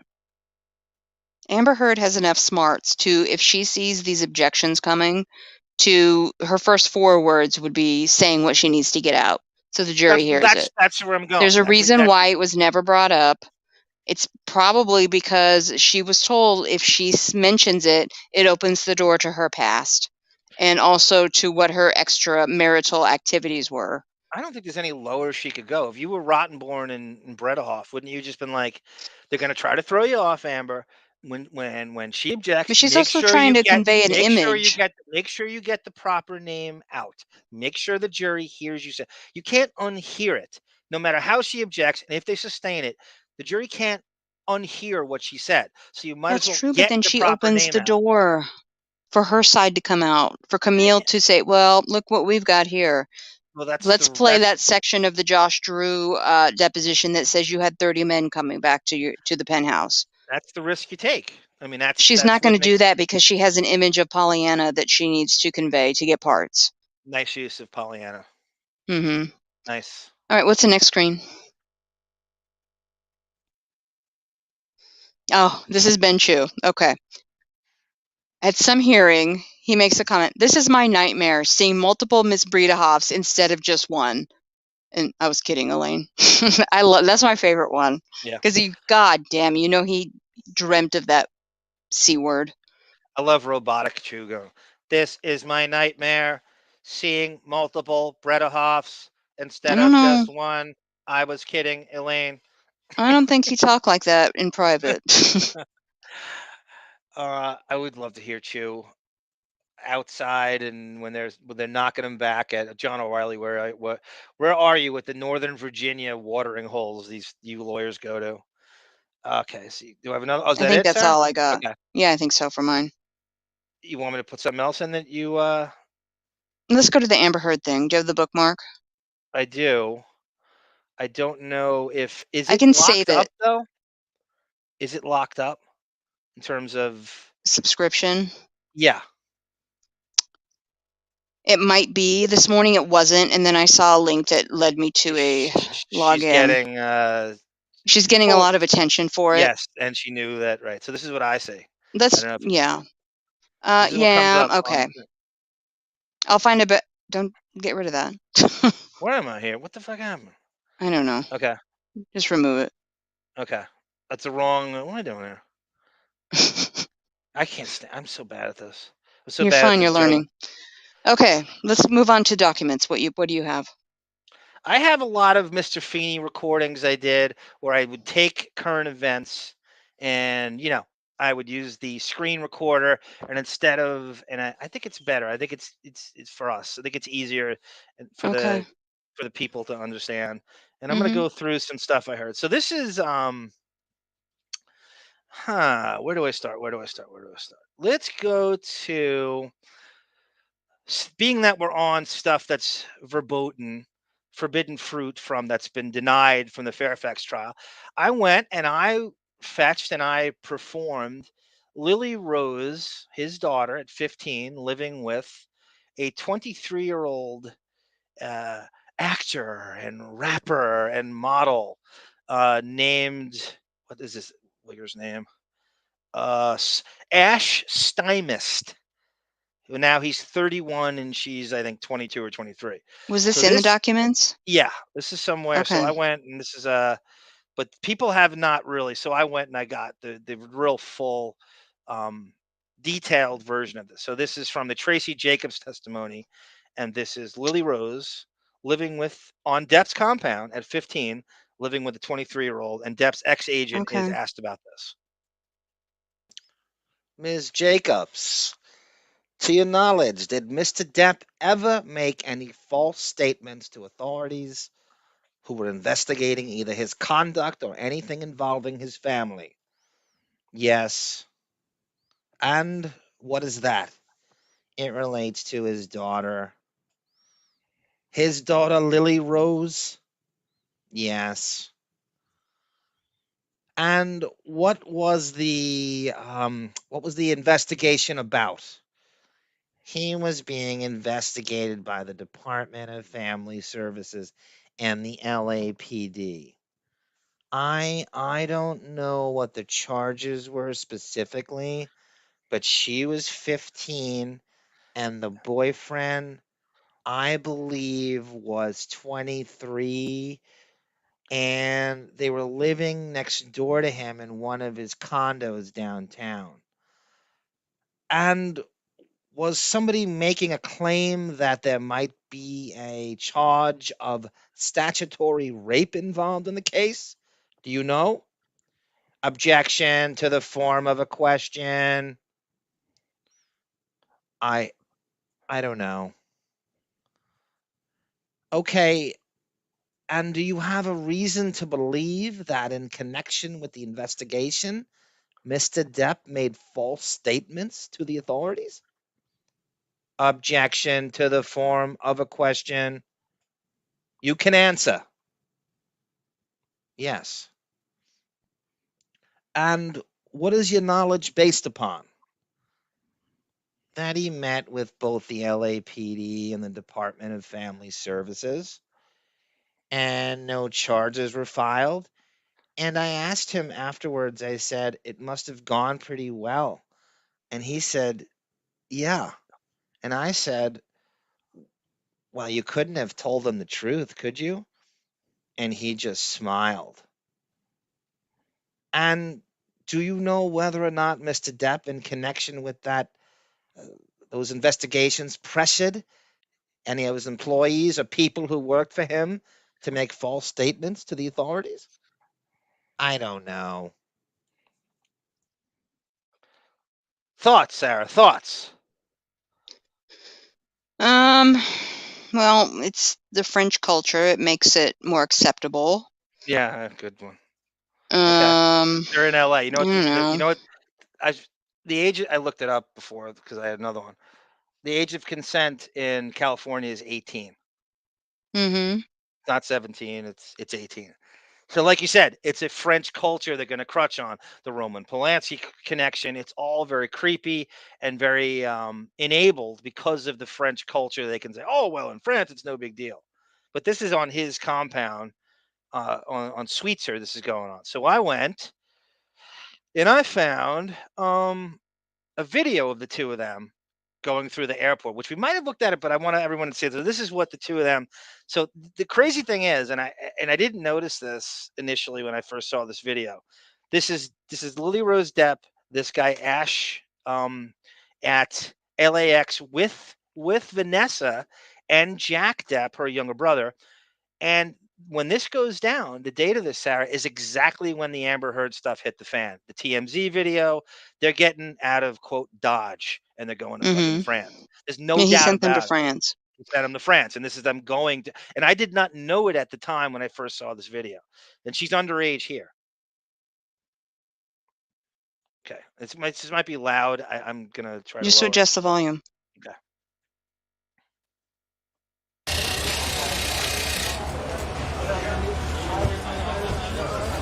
You see on the bottom, Sarah, it says 2016.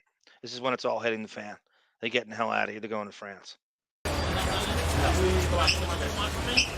Vanessa, how you doing? Looking beautiful.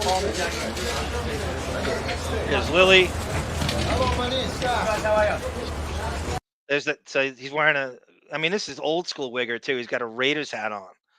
He's got a Oakland Raiders hat at the time, a ski cap in 85-degree Los Angeles in a leather jacket. Very Howard metabolite.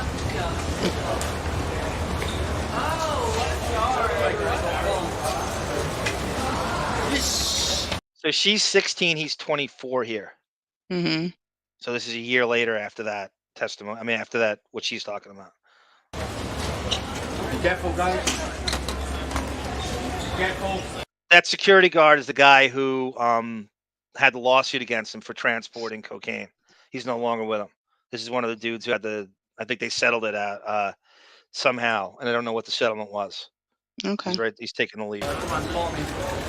Vanessa, that song you created, Joe Lee Taxi, biggest song in France. No one knows that you write songs. Did I say it right? Joe Lee Taxi.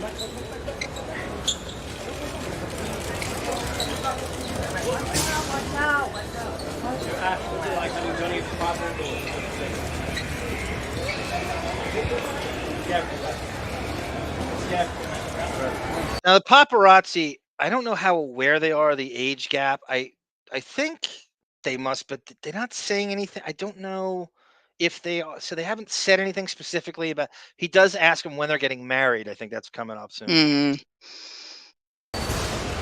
Careful. That's the biggest song they say in France. You created it. Joe Lee Taxi, right? That's the song Gina Bobina was talking about. Jolie something or other, whatever. Mhm. I guess that was her big hit in the '90s, supposedly. It's big in Canada. Is that it? Look at these guys. Look at the squeaky.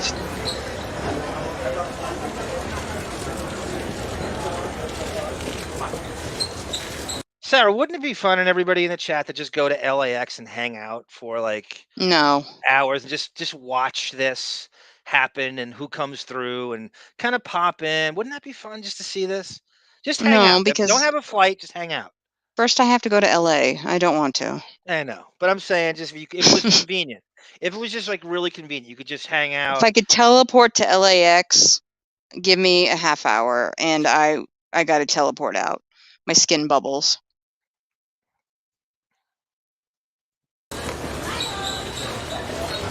You guys getting married soon?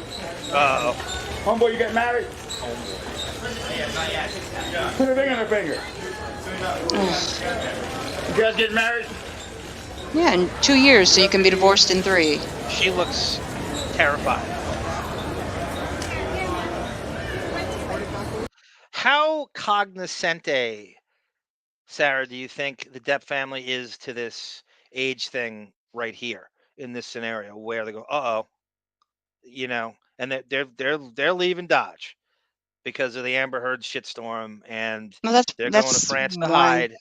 Yeah. Right, but how cognizant I do you don't think they know. are here of, oh my God, they know the age gap. They know I what's think they going just on. want to get to France to get away from the shitstorm. Yeah. They're photographed. They were photographed all the time walking around. Say bye, Vanessa. We love you.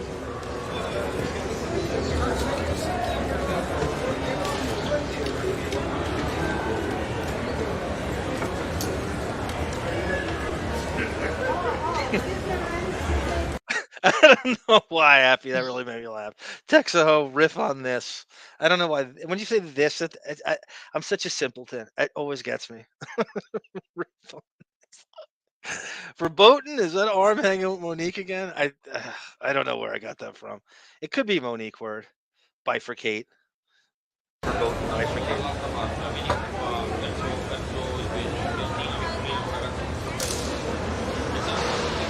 Look at this.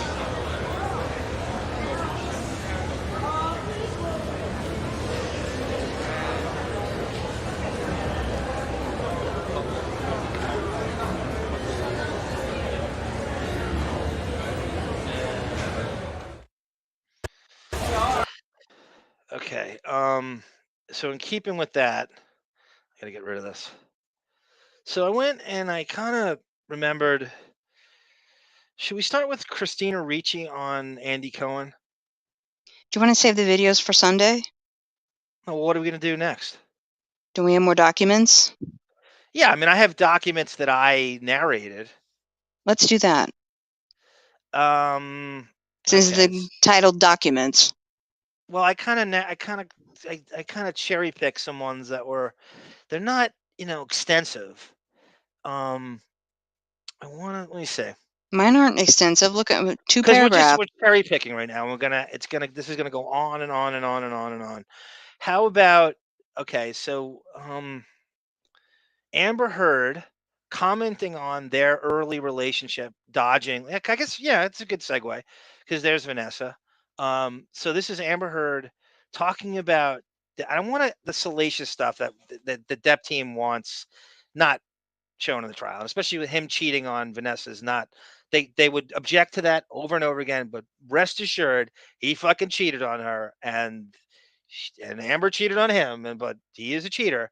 And I don't know, we've seen the text to Paul Bettany. Make no mistake, he is not, some angelic. He's got his flaws, and this is one of them. And people grow apart, and they were together for 14 years. So she's kind of going, no, he cheated. Obliged, thinking it would change the mood and perhaps get Johnny off the mental jealousy loop he appeared to be stuck in, but he could not achieve an erection. He was taking erectile dysfunction medication to attempt to alleviate. Yeah, so I was also playing on the fact that Sarah was obsessed with the Cialis and the erectile dysfunction. And so I saw this and I thought it was a good exclamation to yours. I just clip this. The stress and the medication's ineffectiveness in this instance made him more angry. He took it out on me. Eventually, Johnny passed out. During that fall, Johnny was continuing to be sexually and verbally abusive, especially after spending time with my father and/or his other drinking buddy. Yeah, Sarah, we got to do that. We got to get more of him with the parents. Depp with Amber Heard's parents. I think we've seen some of them. I want like a full mother load, no pun intended. And I don't know where to pin that down in the freaking. We have all of the text messages we can go through. Yeah. Well, such as Marilyn between Manson. him and her parents. He wouldn't. Marilyn Manson, such as Marilyn with my father, and/or his other drinking buddies, such as Marilyn Manson. He wouldn't be able to get an erection, and he'd become angry with me and call it angry sex that Johnny could not fully perform. He would then throw me on the bed. He did this several times, and he'd force himself on me in an angry way. He had developed a habit of trying to have angry sex with me. It's most of the time ended with him being angry at me while blaming me for his impotence. After these episodes, Johnny would be kinder and apologize for fights. A year into the relationship, Johnny gave an interview on a red carpet, and when asked about his split from Vanessa, he dismissed it. Oh no, that's just rumors. I was sat in makeup on a photo shoot reading it on my phone and heartbroken. I resigned not to talk to him again, and that's the first time his sister Christie hounded me with phone calls saying, "Just hear my brother out, he loves you." They blamed the journalist. I let her talk me into it, even though it was a direct quote. Time passed, and the Lone Ranger premiere, he waited until I was about to meet his kids to reveal to them that he was split from Vanessa. But he never went on record to correct the rampant gossip accusations that I caused the breakup with Vanessa. He let me take the blame for the split, even though I had nothing to do with it. That's severe. I could say Amber Heard has been reviled by the Deptford wives before any of this hit the fan. Like the day they met, they weren't buying it. And their instincts were pretty much spot on. But she's detailing here, and I do believe that she was sniffing around all through, well into, what would you say, year 11 of Vanessa? What year would that be? 14 years they were together. So would you say about year 11 she was around? Maybe. And this is when unlimited texting was now mainstream. And according to this guy Crowley, Depp was pursuing her, sending her gifts and gifts and gifts, and she was a lesbian at the time. And he's trying to convert her, and he won't take no, and he's, and so I don't know how much she already laid the seeds of pretending to be in the what would you call it? Ghosting or guess what is it when you're pretending to be the taking on his interests and persona and pretending love to be bombing. Love bombing. Really impacted my reputation, which I was relying on to progress my career. He could have. Well said, Hooper. These Hollywood people and their fucking kids are wackadoodle. It really is. It's this now, Sarah. If you're just any offspring, especially female, of any major star, you just automatically get a modeling contract. It doesn't matter what you look like. Well, obviously, yeah. Look at what we just watched. Right. Like Lily Yeah. Rose, kind of Meg. She isn't. It's not. There's times where she's, She's very eccentrically pretty. and then, but she's not. I don't. Take Yeah. the Depp name out, and what happens to her modeling career? Oh, I feel the same way about Kate Moss, though. So. I never thought Kate Moss was that. No, gorgeous. I get that. I get people that don't like her. I get people that do. I get there was an anorexic kind of, anemic thing back then that she fit into that. And again, a lot of times it's gay guys deciding who's getting these modeling contracts. So their idea of hot is not a hetero's idea of hot. Gay guys are deciding the magazine covers and stuff, and the people forget that the gay mafia sometimes controls like who the careers of these models and who gets and why, and it's so arbitrary and bullshit. And again, the last name is everything. Every fucking kid, every daughter of Schwarzenegger's daughter, right? Isn't she with Chris Pratt? I don't know. Guardians of the Galaxy, and that's everyone. Every effing kid, Stallone's kids. Oh yeah, that's absolutely true. Cleared that up in 1 second. And on March 12th, 2013, a Tuesday, Johnny sent me a text message about a book called Disco Bloodbath. I responded, "Is it about last Friday night by any chance?" Johnny then responded, "How can you make me smile?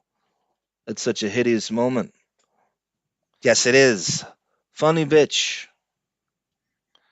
God, Texaco met Morrissey. That's I've known anyone who's met Morrissey. By the way, Morrissey lived in Depp's cul-de-sac. I think it's the only house that's not his in the Sweetser cul-de-sac, Texaco. That's crazy. That's a very, very, very fitting name you bring up.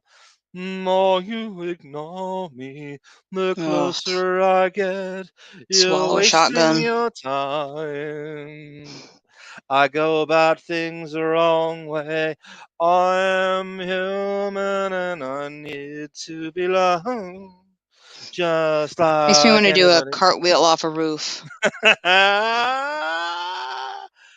Okay. I would love to see. Can you do gymnastics, Sarah? No. You ever a gymnast? You ever a Jackie I- Martling, Michigan State gymnast? I'm a gymnast. No, I would break my wrist. The first wrist landing, it would snap.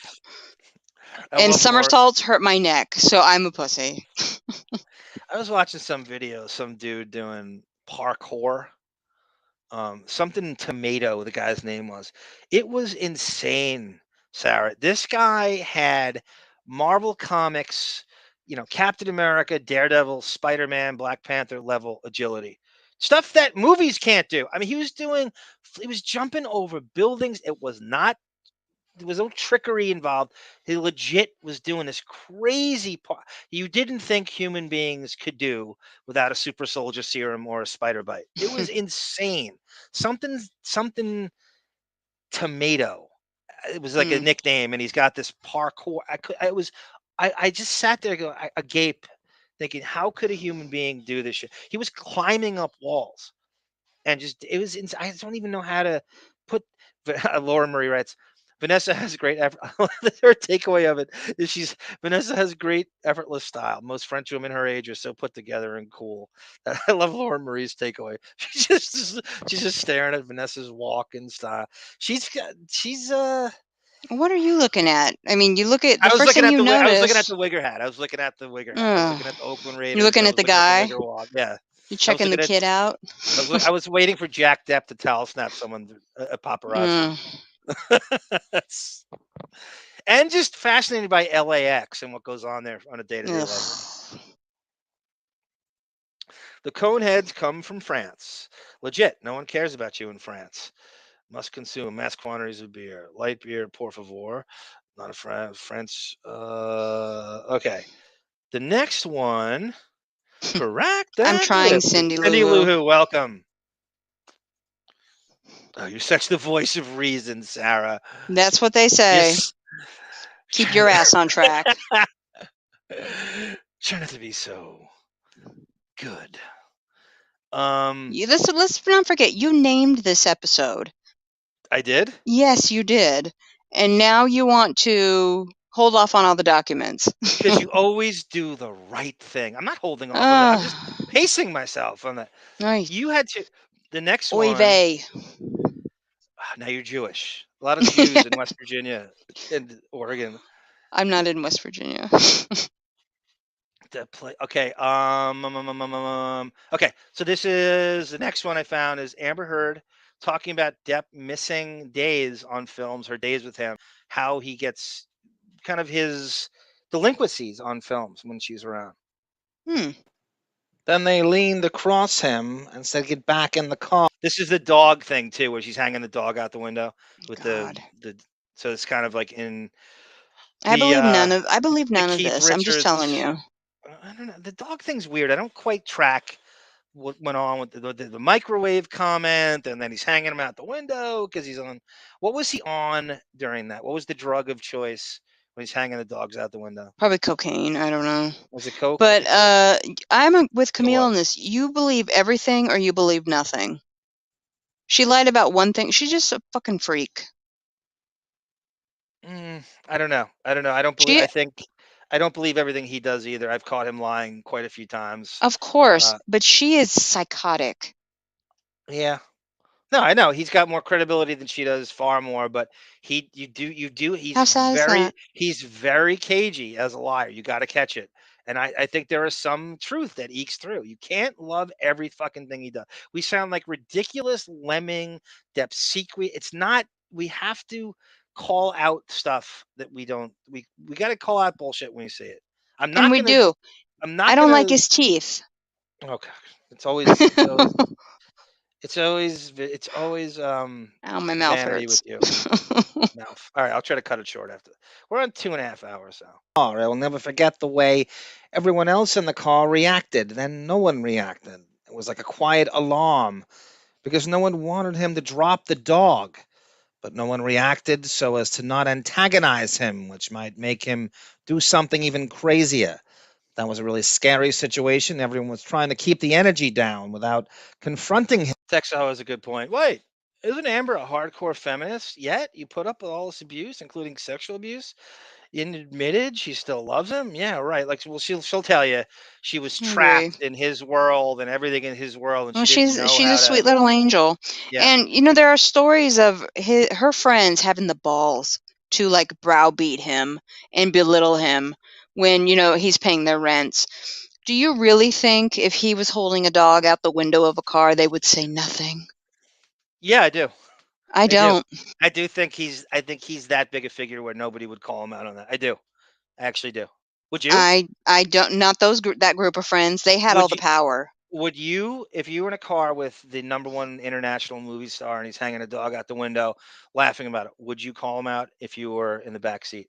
Well, there are stories of them doing that and just insulting him to his face. Well, I believe they certainly did it behind his back, or they kind of know when. And again, by the way, how many video cameras are running at the Sweetser house? Because all we know about the video cameras in the penthouse is you have the TMZ video, but how come we don't have more footage from I take it she wasn't really at the Sweetser house a lot. He kept that to run away from her and escape to. Good answer. My second question is this, in which I've kind of gone over, and this is for everybody in the chat to weigh in. Because of his multiple residences, because of his schedule, because of all the things he does, how much percentage total time do you surmise he actually spent at the Eastern Columbia building the times they were there? I'm going to go with 10%. Yeah, I think that's good. So what a fucking waste. The Coachella con artist got used to him not being there or being there at a total convenience where he's not going to. So you just, the parade of people that you could bring in, and you have the sex party thing where you, their routine was if he's there 10% of the time, Yeah. You know exactly what you can get away with to the T, and regardless of the cameras and the elevators and shit. When he's there, you're going to start to get very cocky about you, and you start to think after a while, I own this place, regardless of Well, whose name's that's on it. one of her witnesses, that vocal fried squatter, Liz Mars. There's Yeah, pictures of yeah, her yeah. floating in the pool. He didn't even know she lived there. Yep. That's how out of touch he was with who was coming and going in those Mm-hmm. penthouses. I believe I'm going to give it no more than 15% of his year was spent in those 5 penthouses. No more than There's 15%. audio. I talked to you about this the other day. There's audio where I think from early 2016, and I think he knew she was cheating. I think he knew she was bringing men back. But he goes, I hate men. he goes, "Don't bring men back to my place," and she keeps repeating, "Cocksucker," and he keeps repeating. They go back and forth like that. He just says, "Don't bring men back to my place, Now cocksucker." that's from the That's from the drunk audio the that we last suite. missed. Okay, that was like added later on. No, it's the same audio. I remember hearing it, but we never went into it. Is that from Aquaman or is it a different? Yeah, it's from Okay. Aquaman. So it is in the same. Yeah, it's the same group. She goes to the Sweetser compound to Yeah, get her shit. No, she's not even getting her shit. She's just following him. Remember the So stories about how she would show up at 4:30 in the morning in her nightgown screaming outside?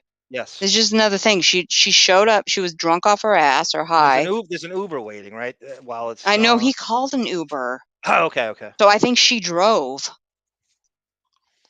Great gal. Yeah. G Canada.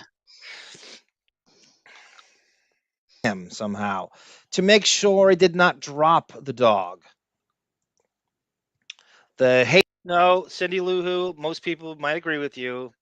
Vanessa is not attractive. She has a eccentric look that's not for everyone, shall we say, with the Michael Strahan teeth.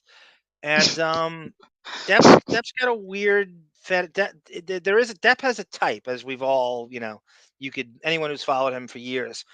It's kind of anorexic, kind of slightly European, off. kind of something's a little off. If you put them all together, he has a type, and she's one of them. Did her gap in her tooth get wider as she got older? I don't know. Not, yeah, she dated. Was she engaged to Lenny Kravitz? I don't think. Well, I think he's one of those people that's been engaged like 25 times. But possibly, I think they just dated though. And then there's the Momoa angle and Lisa Bonet, and it's Kravitz, and Zoe Kravitz is his daughter, and there's a weird 6 degrees of fucking Deppquaman there is there. Mm-hmm. Hatred that he was capable of expressing towards me was at such a despicable odds with the excessive ways in which he also expressed obsession and love with me. Everything was my fault. The end of his career is now my fault, no matter what was going down at a rapid pace by the time I'd started dating him. This incident was one of the first iterations of a pattern I started to notice more and more. On Black Mass, he missed multiple days of shooting. He also did this on Mordecai. It's a miracle he could get hired for any job. I watched Johnny sleep through multiple days in his trailer, and nobody would wake him up. I'd never seen an actor miss a day of filming after 17 years in this business. There's nothing worse than her using the phrase "in this business." I know. When like a cagey veteran, they say, "I've been in this business. I've been in this business for 24 years." She should never allow to be used the phrase "in this business." How much douche chills did you get when she read "in this business" and Amber Heard in the same sentence? Mm-hmm. What, the yacht girl business or Hollywood? I don't know what she's referring to. What does that mean exactly? Right. Let's do the math here. Right. This Lone Ranger. Okay. No, actually, I'm sorry. Black Mass is 2000. Comes out in 2015. We'll deduct 17 years. Oh, you know what? Maybe she's doing it from that date. Maybe I'll give her this. Well, if this is done in 2022, minus 17 years, and so she's claiming she's in the business in 2005. Deduct 17 years from her age, and she's 18, 19 years old She was not in the business, unless we're talking sex work. What you just said. Mm-hmm. Palacio's strip club. Well, your buddy Crowley Escort.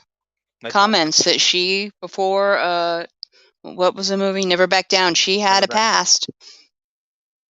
Yes, he did. Yes, he did imply that. We got to pull out his audio again. I want to go over that again. I don't think it gets enough. Not the same audio. It doesn't get enough traction. Oh, okay. No, I just want to just that part, and then the stuff about Depp pursuing her constantly. Okay. Throughout the sick, you come to work sick. But I watched Johnny do this in all the movies I was even there for. I watched him sleep through the press days, too. There were other physical assaults in March of 2013, but I do not recall the exact dates. I recall one time at my apartment in Orange, Johnny was so mad at me and accused me of having a romantic trip with a friend. I remember trying to walk away from Johnny, but he grabbed my hair. I recall a different time where Johnny wrestled me down or pushed me down to the ground. While down on the floor, I remember focusing on the nail heads on the arms of the sofa. I am So sad to fucking say weird. that many of these incidents do not distinguish themselves in my memory due to the sheer amount of them and the violence that occurred within them, at least without being reminded of the evidence that could refresh my recollection. One of the common ways I find myself, quote, dealing with the violence was to focus on something else around me. I was looking at the nail heads on the sofa. I thought, did I buy those nail heads? Oh. They're antiquated, or antiqued, rather. Or did I do that to them? Then I saw the blood on the floor, and I clocked red on the walls. It was a mental whiplash, disassociation. I was dealing with life or death. This is where she gets killed for providing too much She detail. can't help it. She She's can't help it. And she's trying to look like an intellectual, like a academic so bad. She thinks she's the greatest storyteller in the world, and people are clamoring for her every detail. And that's not how a victim describes getting beaten. With her highbrow details, right? And that was what they claim was one of her undoings, that the jury was turned off to her over, trying And to be. I sat in the car and I looked through the windshield and at my breath hitting the windshield.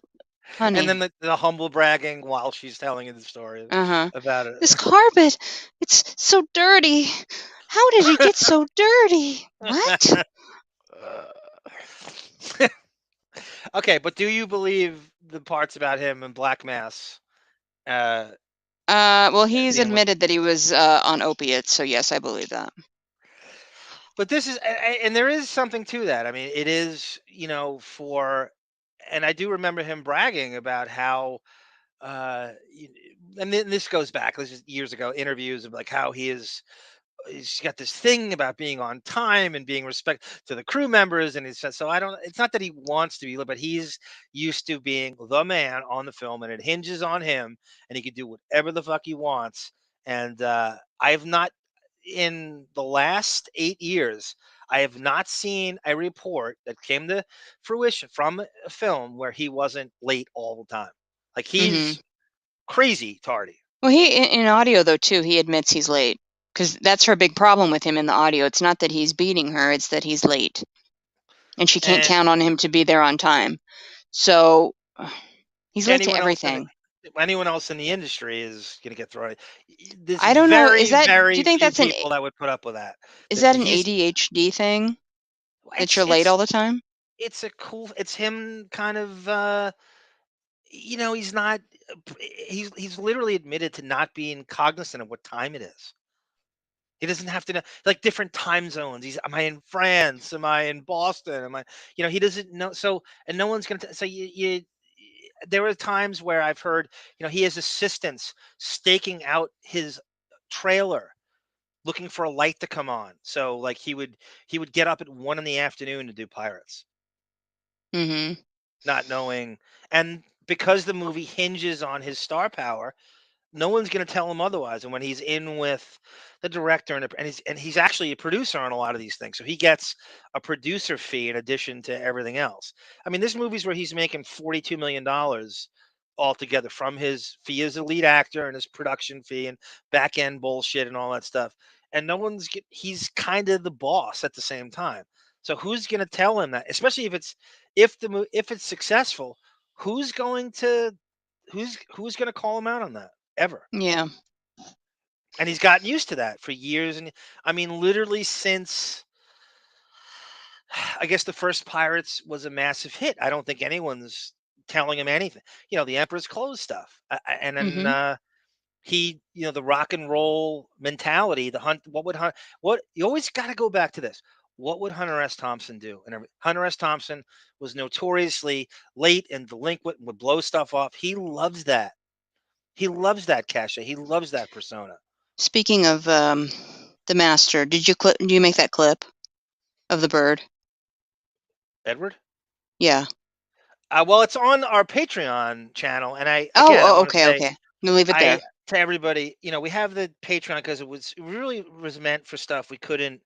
And it's a lot to capitulate to the Stern fans. I put all the stuff that's blocked on YouTube on there. So and I put Depp stuff, and I kind of go back and forth. And I want to thank everybody for your Lauren Marie and Crazy Robin and Hooper and everybody else on there. And so the last thing I put together, and I want to just give backstory to it.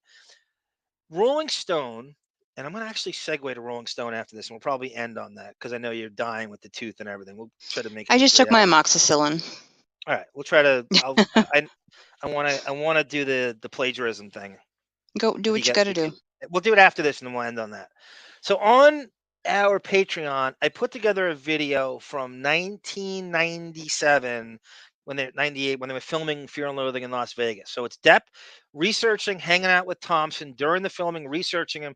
John Cusack's in the video, the stuff from the Viper Room, the Aspen, Woody Creek, Hunter S. Thompson's compound, and Depp shooting guns and stuff. And so the Rolling Stone writer did a piece on Depp and Thompson. I think it's called The Heart of Fear and Loathing in Las Vegas or whatever. And Depp's just like very clean cut looking on the front, big fat Depp face on the cover of this with a blue background. And it's a great article of the two of them hanging out during the filming of Fear and Loathing in Las Vegas. So the writer of Rolling Stone, I guess, was permitted to bring a camera around and follow them. So this is like a 16, 17-minute video of them. And I love this thing. I really do. It's Depp's original, when he first gets to the house at Sweetser, and it wasn't a compound yet. I think it was just like one house. He was not wealthy at this point. So Thompson is like terrorizing. Depp has is it a parrot, Sarah, or I don't know. It looks like it's so dark in the room. You can't. It's a bird. Nobody knows how to turn on a fucking light in Depp world. Right. It could be a crow. It could be a black random bird. I don't know. But it's scared to death. It's named Edward, and then Thompson over and over goes, "Edward, come on, Edward! Oh, Edward! Oh, Edward! Edward! Edward! Oh my God, Edward!" So Thompson squeezes the bird, and then he's actually like kind of polite. Like at the same time, he's a Southern gentleman. What do you expect? And he's kind of like sweet with the bird, and then he's like a maniac, and then he vacillates back and forth. And then they go on. They're at the Viper Room doing a reading, and Depp has a guy kicked out who's heckling Thompson, or so he feels. You remember that? We played it. Yeah, and I kind of put it all together. I kind of turned it into HD. I raised the volume because there's a lot of mumbling in the background. And I have an observation about Depp and his hair. I noticed through the years and all my time, Depp will not have long hair whenever he's around Hunter S. Thompson. Wow, that's an observation. Thank you. I'm very proud of this, and I realized this last week. I thought about this for really all day long, and I thought when Depp was really attached at the hip with Thompson for a very long time, and they were talking on the phone every day. And Thompson, I thought, in the way that I hate Marilyn Manson, I love Depp's affiliation with Thompson. I just think it gave him this academic or bookish kind of persona. It was more of a sports Depp, right? So when you're around Thompson, you got to be watching sports. All the guy's a sports writer. It's his main passion in life, right? Yeah, so you watch the NFL ticket and everything. There's all sorts. So this is the Depp and so Depp is so obsessed with impressing Thompson and being on his good side. Thompson has no tolerance for long hair. You know that he would. eviscerate Depp, call him a hit. What's the point of the long hair? You know Thompson's not having the long hair. So every time Depp was, all the pictures I have of seeing of them together, Depp always looks his clean cut best, and how he should have been presented in the trial. Whenever Thompson was around, he was on his best sort of visual behavior. That's my observation of those two. But I recommend our Patreon channel, because I put that together. So I fused it all together, and it's 17 minutes, and it's I think it's just a great look at them in their environs, from Woody Yeah. Creek to the Viper Room. I find Thompson a bore because I'm not that intellectual like I think y'all's. you need to watch some. But I documentaries love on it. no. I'm gonna say I've watched it, but I love that because it's so behind the scenes. It's Yes. insane. I love Literally. it. I love it. I love it. And John Cusack has a cameo. So, by the way, Cusack was the second choice to play Thompson in Fear and Loathing, and they developed a friendship. I think Cusack. A lot of these guys, and Sean Penn was another one, where they would make pilgrimages out to Woody Creek to give Thompson their praise and shit, and then he would befriend all these actors who were obsessed with trying to be connected to him. And Depp got the closest, and Cusack was the second choice. So in the thing, you see them pulling up in a convertible to the Viper Room with a blow up doll in the street, right? And then Thompson's kicking the thing, and then Benicio del Toro's all over this because he's playing Oscar Acosta in Fear and Loathing, and they have a thing where they're at a press conference or just like a briefing of some kind, or premiere, and Thompson destroys that huge bag of popcorn, where he just like out of nowhere just. There's a huge thing of popcorn, and he takes it and he just starts throwing it at Depp. He's a certifiable madman, and it takes a lot for me to say that. Mm-hmm. So with that, I want to show you Depp and Jeff Beck have been accused of plagiarism. And I say this, and I segue to this because Rolling Stone is one of the pieces now who ratted him out. Rolling Stone is supposed to be Depp's haven. It's supposed to be his safe space. You think so? Because I think they hate him. No, not anymore. Right. That's where I'm going. So they have turned on him. So the article that you and I are obsessed with from 2018, when Stephen Roderick lives with Depp in England, it's one of my favorite. We still haven't done a show on it. We talk about it all the time. And it's a very honest piece of a guy who's not really like a super Depp lemming, and he's just reporting on what he sees. And it's a fascinating piece about Depp kind of on the balls of his ass in a way that an A-list actor could be. You know, it's his rock bottom is not really rock bottom. We know that. But this is Depp almost sounds suicidal in the piece. And after the thing comes out, it's not reflected well on Depp. And there's a lot of sub-articles that are written off this piece. And this guy, Stephen It's part of his Roderick, cross-examination. yes. But yeah, that perspective, that was supposed to be our 4th episode. I remember making the thumbnail. Yes. So what's good? I'm gonna at some point I'm gonna read it, and we're just gonna. I think we should record it and put it on Patreon or something. I don't know. I just want to do, because I have an ADHD thing. I have that too. Nika Patel, welcome, Nika. Hi, Nika. Sir, is Nika a female name? Could be. It's an androgynous kind of name. Yeah. It's time for. How dare you be gender specific?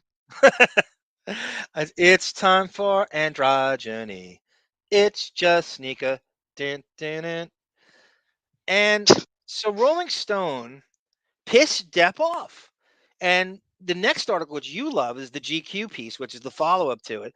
He starts eviscerating Rolling Stone in the GQ piece, telling how Jan Wenner sandbagged him, and they fucking wrote a hit piece, and this is bullshit, and that's not what happened. But it seemed that when you read it, you're like, what are they lying about? Yeah, but I'm not over apologetic for him. Yes, I am. But they can write whatever they want. If they're not, if their mission is to lie, they're going to change the And wording. they're going to get sued. And you know how litigious Depp They're has not going to been. put in parentheses, well, we're lying here. But go ahead. You're not allowed. Depp is used to getting phenomenal press, especially from written press. He's used to getting jaundiced, very, very, and a lot of times it's like a super fan that's doing the interviewing. Sometimes it's Brinkley, for Christ's sake, did an article on who's Thompson's buddy, right? So it's a lot of times it's people who are in cahoots with him or affiliated with him, and this guy didn't have a dog in the fight. I'm just going to report on. His name is Stephen Roderick. Is the writer, and it's one of the most fascinating. I've read them all. This thing is so fascinating, and it strips down the fourth wall, and it's an emperor's no clothes kind of thing. And this, that quote I love, right, with the Elvis quote where it says, "If this isn't, he's charismatic but only in glimpses." Goddamn, Peter Pan. I forget how it goes. I forget. If this isn't a glimpse into Elvis's last days, I don't know what is. Or he compares him to, and it was just, and that's kind of the featured quote from the article. So anyway, Depp hates. Sorry, would you agree with me? I'm keep going in just a second. But would you agree with me that in terms of Depp's press, once he got out of the 90s, he had about a 6-year span where he had just perfect press. He was like the darling from like 2000 to 2006, and then it all fell apart. Sacrosanct, beloved, can do no wrong. Yeah. Pirates, Jack Sparrow made him a saint. Yeah, and then he had, because when he did Pirates 1, it's on his terms. So okay, I might be selling out, or so you think. I'm doing a Disney movie based on a fucking Disneyland ride, but I'm doing it my way. It's Keith Richards meets Pepe Le Pew, and I'm writing my own lines, and I'm gonna be an eccentric anti-hero in this, and it's gonna do it. And he killed it, and it was an unbelievable performance, especially in the first one. He deserved the Academy Award going against Bill Murray and Sean Penn, and then it got and then it got Disneyfied, and then I'll give him the sequel, and then it did 4 and 5, and you can't repeat the same joke anymore. And I say 3 and you're done. Well, it's tempting because it's easy for him now, right? He knows it's an easy $25 to $50 million. He knows all the people on it, the directors. He can cast his friends. How do you say no to that? Right? It's a safe space. And so Rolling Stone now is on his shit list, which I never thought. I mean, he was synonymous with just like, Captain Cool Factor and Rolling Stone, and Thompson was a Rolling Stone writer. And so he thought he had a safe space from them, and he didn't think they were just going to report on what they saw. And so now he has been bashing Rolling Stone since that point. And now Rolling Stone said, well, fuck you. This is what we're going to do. And they now, along with many other, accusing him and Jeff Beck of plagiarizing a black poet who was incarcerated, who did poetry. So this is how this thing goes. And I'm going to play that. I'm going to show you the article from Rolling Stone. Mr. Feeney found it out. I think this is it. Wait a minute. Definitely. Rolling Stone. Johnny Depp and Jeff Beck accused of stealing lyrics from incarcerated man's poem. Depp and Beck's sad mother. One thing, thank you, Lauren Marie. By the way, the video of Hunter S. Thompson on the Patreon page, that guy is so manic. He gives me anxiety to watch. Me too, Lauren. He gives me anxiety to hang out with him, trying to keep up with him. And the guy, when he committed suicide in 2005, I believe he just thought, as the fun was over and I don't want to turn 70. My life is one big party, and the party's over, and I don't do do mundane. He couldn't keep up with his manic party lifestyle, and that was coming. He committed suicide. I mean, he had physical problems, but I do think he just saw it as I can't keep up. The fun's over, like just the party's over, and I have no interest in turning 70. You know what I mean? Some people just aren't built for old age, for post 70. Fucking parade appears to share numerous lines with Hobo Ben, a toast performed by Slim Wilson and recorded by esteemed folklorist Bruce Jackson in the mid-60s by John Blistine. Slim Wilson lived a hell of a life, a tramp in the classic sense. He hopped trains and traveled the country, picking up all manner of scars from bullets and knives along the way. For money, he did odd jobs and threw dice. But Slim proudly proclaimed he wasn't a gambler. He was a cheat. He was also a pimp. He did time for murder and was in the Missouri State Penitentiary for armed robbery when he met the folklorist Bruce Jackson in 1964. On top of all that, Slim was... Pellel writes, I think Thompson's kind of overrated, or am I a dullard who doesn't understand? I'm No, there. Pellel, you're entitled to that. A lot of people agree. My cousin, who is a writer and is really into all facets of philosophers and writers, is with you on that. He says he likes Thompson, but he gets way too much. He might be, selling of himself. It's more of his persona than his writing in a way. And his writing is great, but it might be over worship because it's this kind of outlaw. It's a his lifestyle is bigger than his writing in a way. But you're not alone. You're not alone in that, Pella. You might even have a point. I think I'm sucked in by. I think I'm jealous of his lifestyle. I think that there's nothing more envious than the kind of guy who, he writes his own, buy the ticket, take the ride, but the compound he has and have people make pilgrimages to see you and have this kind of, and around all the ice he's around, right? In Aspen. That's what I'm really jealous of. We're both obsessed with ice. And you have all these publications coming to you that your every word is I'll say it again, is lionized and sacrosanct. They do overrate. No matter what he says, it's quotable. So there is something to be jealous of. But again, he forged his own path and writes his own ticket and walks to his own drummer and a virtual literary outlaw to the tilt. And I do give you the fact that there is a large sect of people who thinks he's overrated, and they might have a point in some capacity. But I think his lifestyle is what's more alluring than what's coming off the page, if you will. To Jackson's ears, one of the best narrators of poetry and toast he'd ever heard. During their time together, Slim shared stories from his life, and several toasts a widely outlandish, funny, ribald form of narrative. Affy has a great point. Affy's a youngster, by the way. I don't even think Affy's even 35. I think he's in David's demographic. He could be Thompson my is for child. people who like to get fucked up. Affy, I'm guilty. I think there was an allure to him that it gave me an excuse, and this is what Depp lives this life. Depp lives this life to the max. When I would watch like Fear and Loathing or Where the Buffalo Roam, which is the first actual Thompson movie with Bill Murray, he really normalizes and by fucked up I mean just drink. For me, it's just drinking.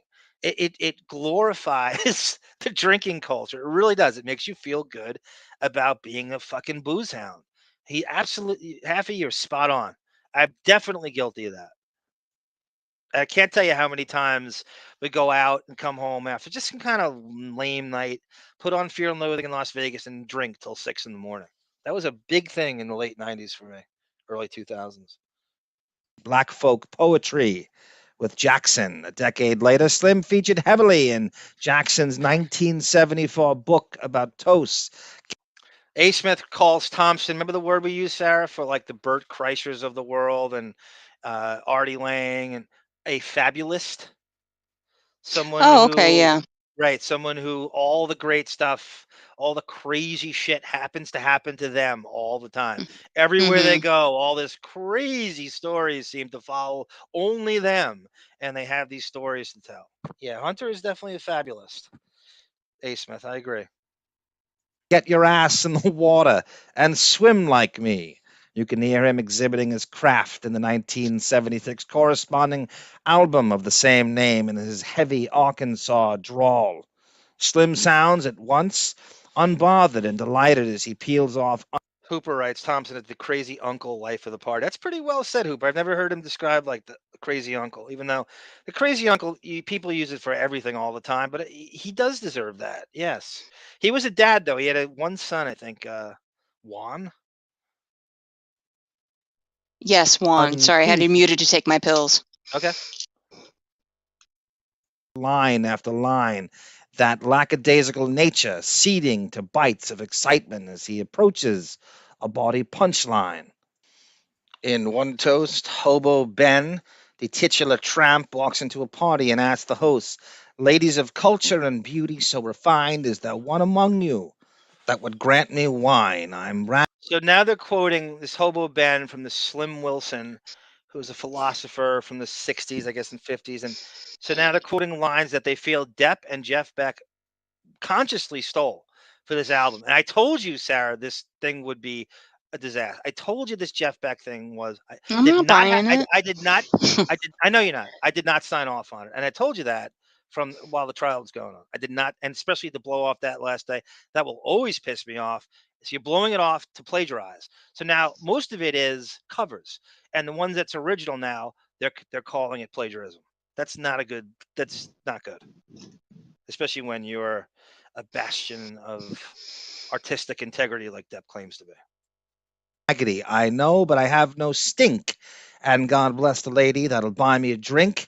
Heavy-hipped Hattie turned to Nadine with a laugh and said, "What that funky mother effer really need, child, is a bath." Nearly 60 years after Jackson recorded Slim, Hobo Penn appears to have found some new fans in Johnny Depp and Jeff Beck, though you wouldn't know it as things stand. Their song Sad Mother Effin' Parade off their new album. Nika Patel. Funny you say that. Sarah is an Elvis nerd. Yeah, I was going to address this as soon as it came up. No, I have not. I'm very saddened, but I am waiting for it. It's supposed to stream, I guess, this month sometime on HBO Max. So I'll get the 7-day subscription, or the 7-day free trial. There we go. And watch it then. As cliche as it is, I think the pandemic and COVID really threw people off their movie going routine had they been and I was a regular theater goer, and it really threw me off. I was twice a week I'd go to the movies at a certain point. I mean, to some extent, it depends on what was out, but there were a lot of times with street, and it is the pandemic, as cliche as it is, completely has thrown me off my movie theater routine. And I don't know if it did that to you, because I would think that Elvis movie would be like the first thing you would flock to. I would, yes, go see that in the theater. I would go now. It's like you don't want to go by If yourself. they had a second run of it, that would be good. There's a lot of towns have a second run movie theater where they'll show stuff like that just to see it in the way it was meant to be seen. I don't know if your town does. Not really so much anymore. They used to? We used to have a theater on every block, it felt like. It might. I don't know. I think they're not money makers, and they just shut down. No, they're ghost towns right now, or they Yeah. were during the pandemic anyway. I don't know about now. What was I going to say about Elvis? I actually want to see that just for the roustabout. Just for the word roustabout. Elvis uses the word roustabout. You want to see it for the 5 seconds of him reading the Marvel comic book. No, it's Shazam. You took Captain Marvel. Is a DC. Talk about Shazam.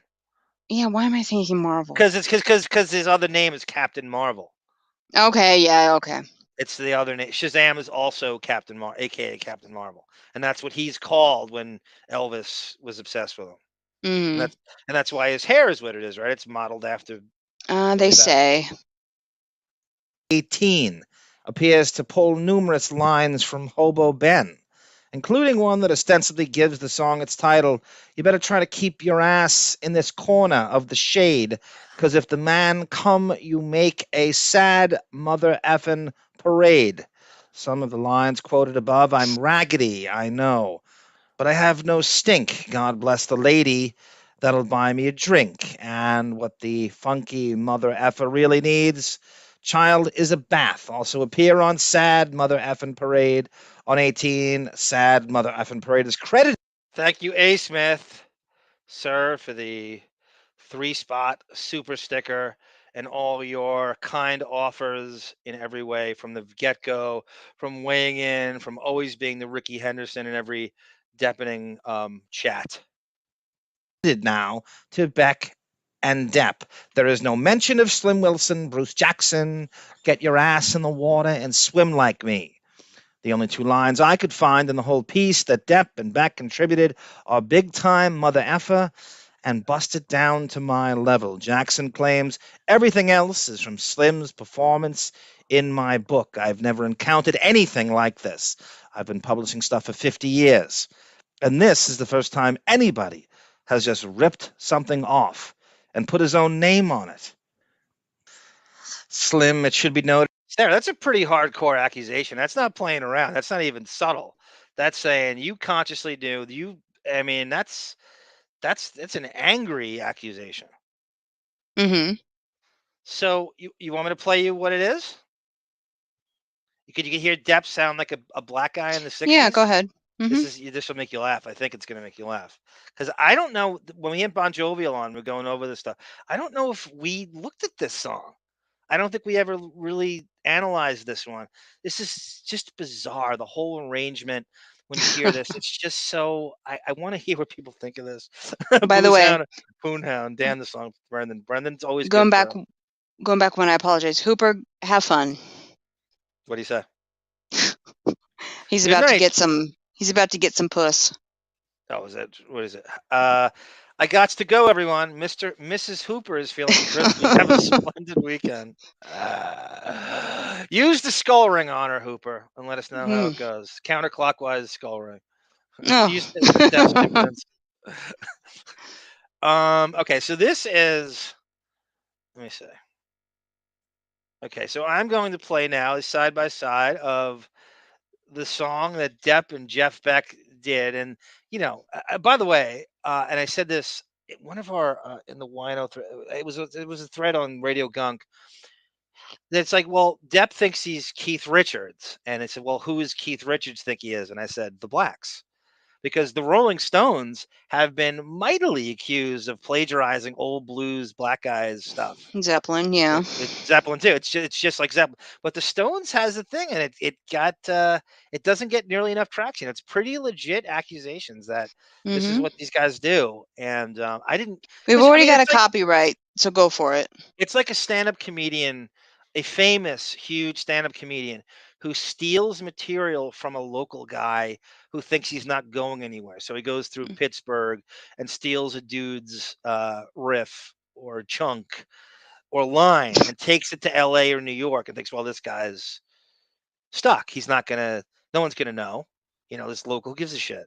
So this is kind of what they do. So the popular sign band steals from the obscure, blues guy that they're not going to catch it. Either they're dead or there's no internet presence. They're not going to. And it seems like that's what goes on with these guys. Mm-hmm. Okay.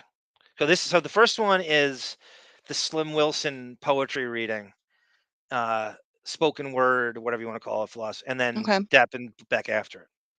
The party was going into shady nook. The bitches was bragging about the fools they took. Went through the door, stepped Hobo Ben, who hadn't had $1 since God knows when. He was shaking with the paws, his eyes was red, his lips was chapped, but they heard what he said. Ladies of culture and beauty so refined, is there one among you that would grant me wine? I'm raggedy, I know, but I have no stinking. God bless the lady that'll buy me a drink. Heavy-hipped Hattie turned to Nadine with a laugh and said, what that funky motherfucker really needs, child, is a bath. So will you limp them crazy Simo shoes? I bet you my ass the bottoms are made of daily news.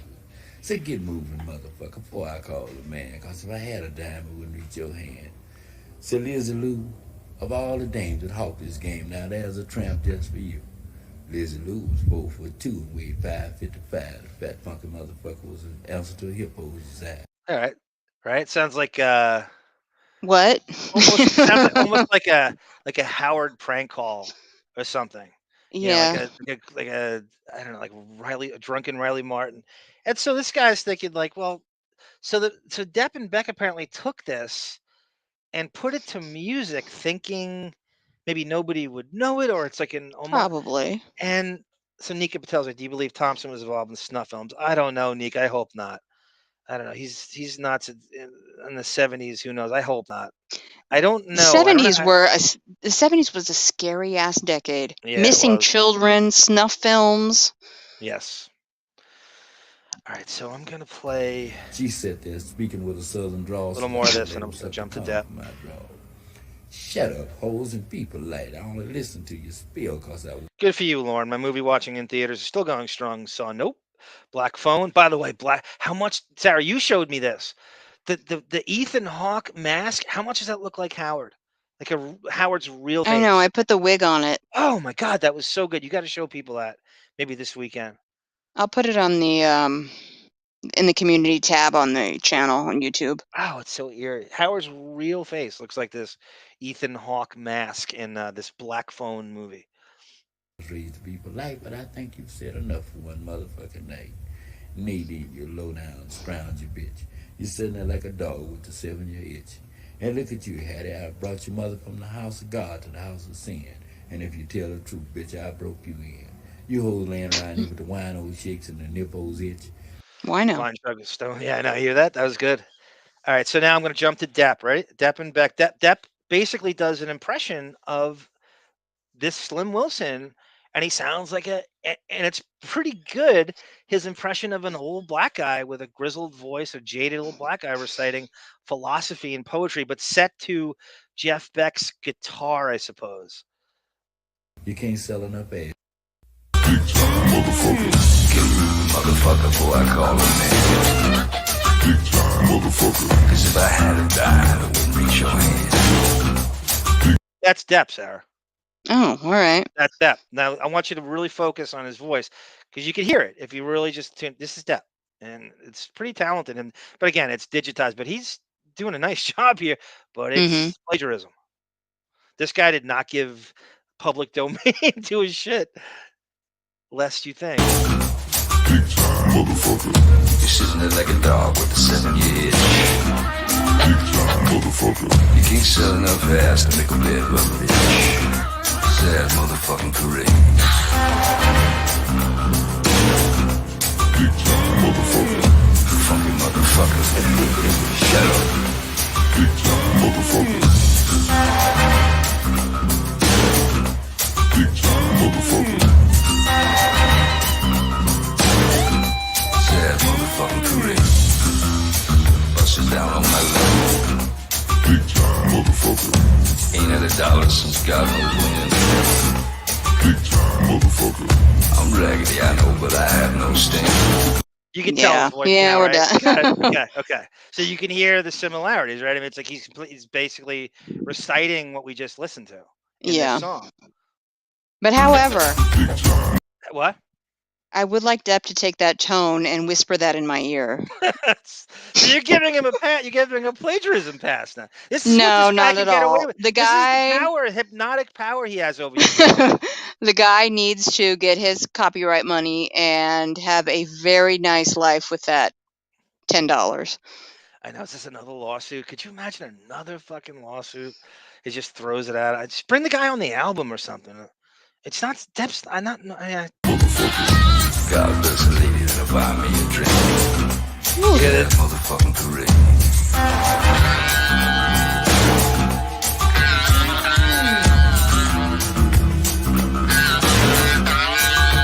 Pell-El, that's pretty good. He sounds like the chef from South Park. Sarah, who's the black? Oh God, I should know. It's just blanking on Isaac Hayes. Isaac Hayes is a Scientologist. I just saw him in the Scientology. He's the one of the issues they raise is there's no black people in Scientology, and Isaac Hayes is like the Uncle Tom of Scientology. That's crazy. You brought that up, Pell-El. That's exactly what he sounds like, though. You're absolutely right. Yeah.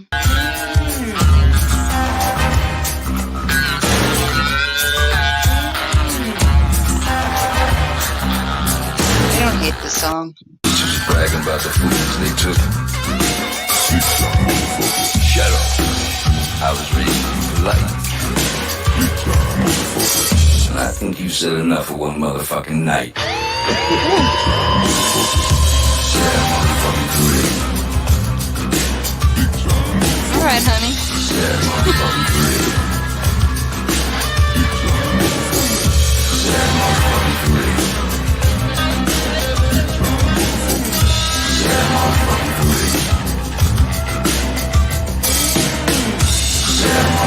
parade.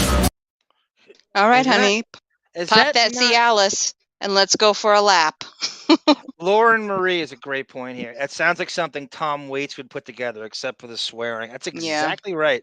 I couldn't place what he was going for. I think, and he is obsessed with Tom Waits. Lauren, I think you were spot the fuck on. That's exactly right, and you could hear exactly what it's irrefutable. I don't know how he would get at. He definitely, and it's just to hear him in that mode is such a bizarre, but it's a very talented impression of an old blues black guy he's doing here. I can forgive him though, because again, if he wants to whisper, I think you said enough tonight, in that tone in my ear before we crash into the bed angrily like Amber Heard described. All right. Whose mother? I'm a oh, cheap God. date. Whose motherfucking Gilbert Grape is the sequel? Yeah. Poor Darlene Cates, the mom in that movie, passed away a bunch of years ago. That is a that scene when they burned the house down. God, was I ball? That is if ever I cried during a movie, I can't watch that it. scene. Oh, that's so tough. That one's the whole Leonardo movie's tough. DiCaprio, I can't watch. I can't He'll watch in never that be movie. as good as that movie, no matter what bullshit Scorsese tries to Yeah. crowbar him into, because he's an Italian last name and he's so miscast all the time. But when he was a kid actor, that's him. You know, This Boy's Life and Gilbert Grape, the best shit he's ever done. All right, everyone. Go ahead, Sarah. Go ahead. No, I'm done. Go. No. So we're gonna end it here, Sarah. I've gone further than I thought I was gonna go with Sarah's tooth. Everyone, I want to thank you for joining me. Join us this weekend. Radio Gunk on Monday is the Robin Quivers 70th birthday spectacular, which we have a bunch of her. I think I have some stuff. I mean, Monique's got stuff. I have stuff. Robin playing basketball against Dominic, some fights with Fred and Pat Cooper, and God knows what else. I've written down a whole list of stuff, and that's Monday night. I think, I don't know if it's 8:30 Eastern time or hopefully it's early. I don't want to rush through that. If Monique doesn't care about a copyright claim, I have a Robin video on my channel she can use. Blaze, right? Blaze. You have the Blaze video. Yes. With the horse, right? So I got a bunch of that. You know, we're just gonna go through hopefully something with Mr. X and Dennis Rodman, Christopher Darden, right? Remember she had those weird dating trysts. Anytime someone black would come on Well, the show, you know, Clarence bring in Clemens. somebody to pretend she's straight. So yes. Anyway, thank you, Lauren Marie. We love you too. Everyone, our very reasonable Patreon. I'm going to be putting more shit. The next one I'm going to put up is the David Arquette dissolution from the Stern Show. When David Arquette starts to hate Howard, he realizes what a poser, sellout, high school with money thing, that he's only friends with him to get close to Courtney Cox and the Aniston clique. And that's been blocked mightily from YouTube. So it's like a 2.5 hour thing of David Arquette's. I know he's like, who gives a shit? By the way, David Arquette's brother worked at the Viper Room, Sarah. Alexis. Yeah. Who died? Crazy. Yeah. Of unknown causes. Oh, cough, dead. cough. That's right. Yeah. What the hell was I going to say? Exhaustion. No. Pneumonia. Sorry. 143. All you too, Gina. You too, Gina. The Sal Governale reference. You're my emotional friend. So Monday night, the Robin Quivers 70th birthday spectacular, and Sunday we're going to pick up with this too. I think we're going to focus on Marilyn Manson and Ellen Barkin, the full Ellen Barkin testimony. All righty. In addition to what else do we have? I'll give more you videos. I'll give you a little kind of what else I have here. Christina Ricci and her experience with Depp on the set of It's a city. Oh no, you're not the way, and you're not listening to all I say. If you want to know if he loves you so, it's in his kiss. That's where it is. Mermaids. The Mermaids, the set of Mermaids, where Depp explains homosexuality to a 9-year-old Christina Ricci while he's dating a 17-year-old Winona Ryder, which is illegal in the state of California. Legal age of consent is 18. I looked this up. And I will again make excuses for him, I'm sure. Of course you will. So, Sarah, thank you for fighting through it tonight. You sound good. You don't sound like there's any kind of Ostrowski issues with you. oral surgeon wise. So I'm thinking about the piece of shrimp I'm going to go eat in a second. way to slug it out tonight. Thank you, Affy. This is Arm for Sarah saying, "No time is a good time for goodbye." Oh, Sarah. Oh, no, motherfucking no.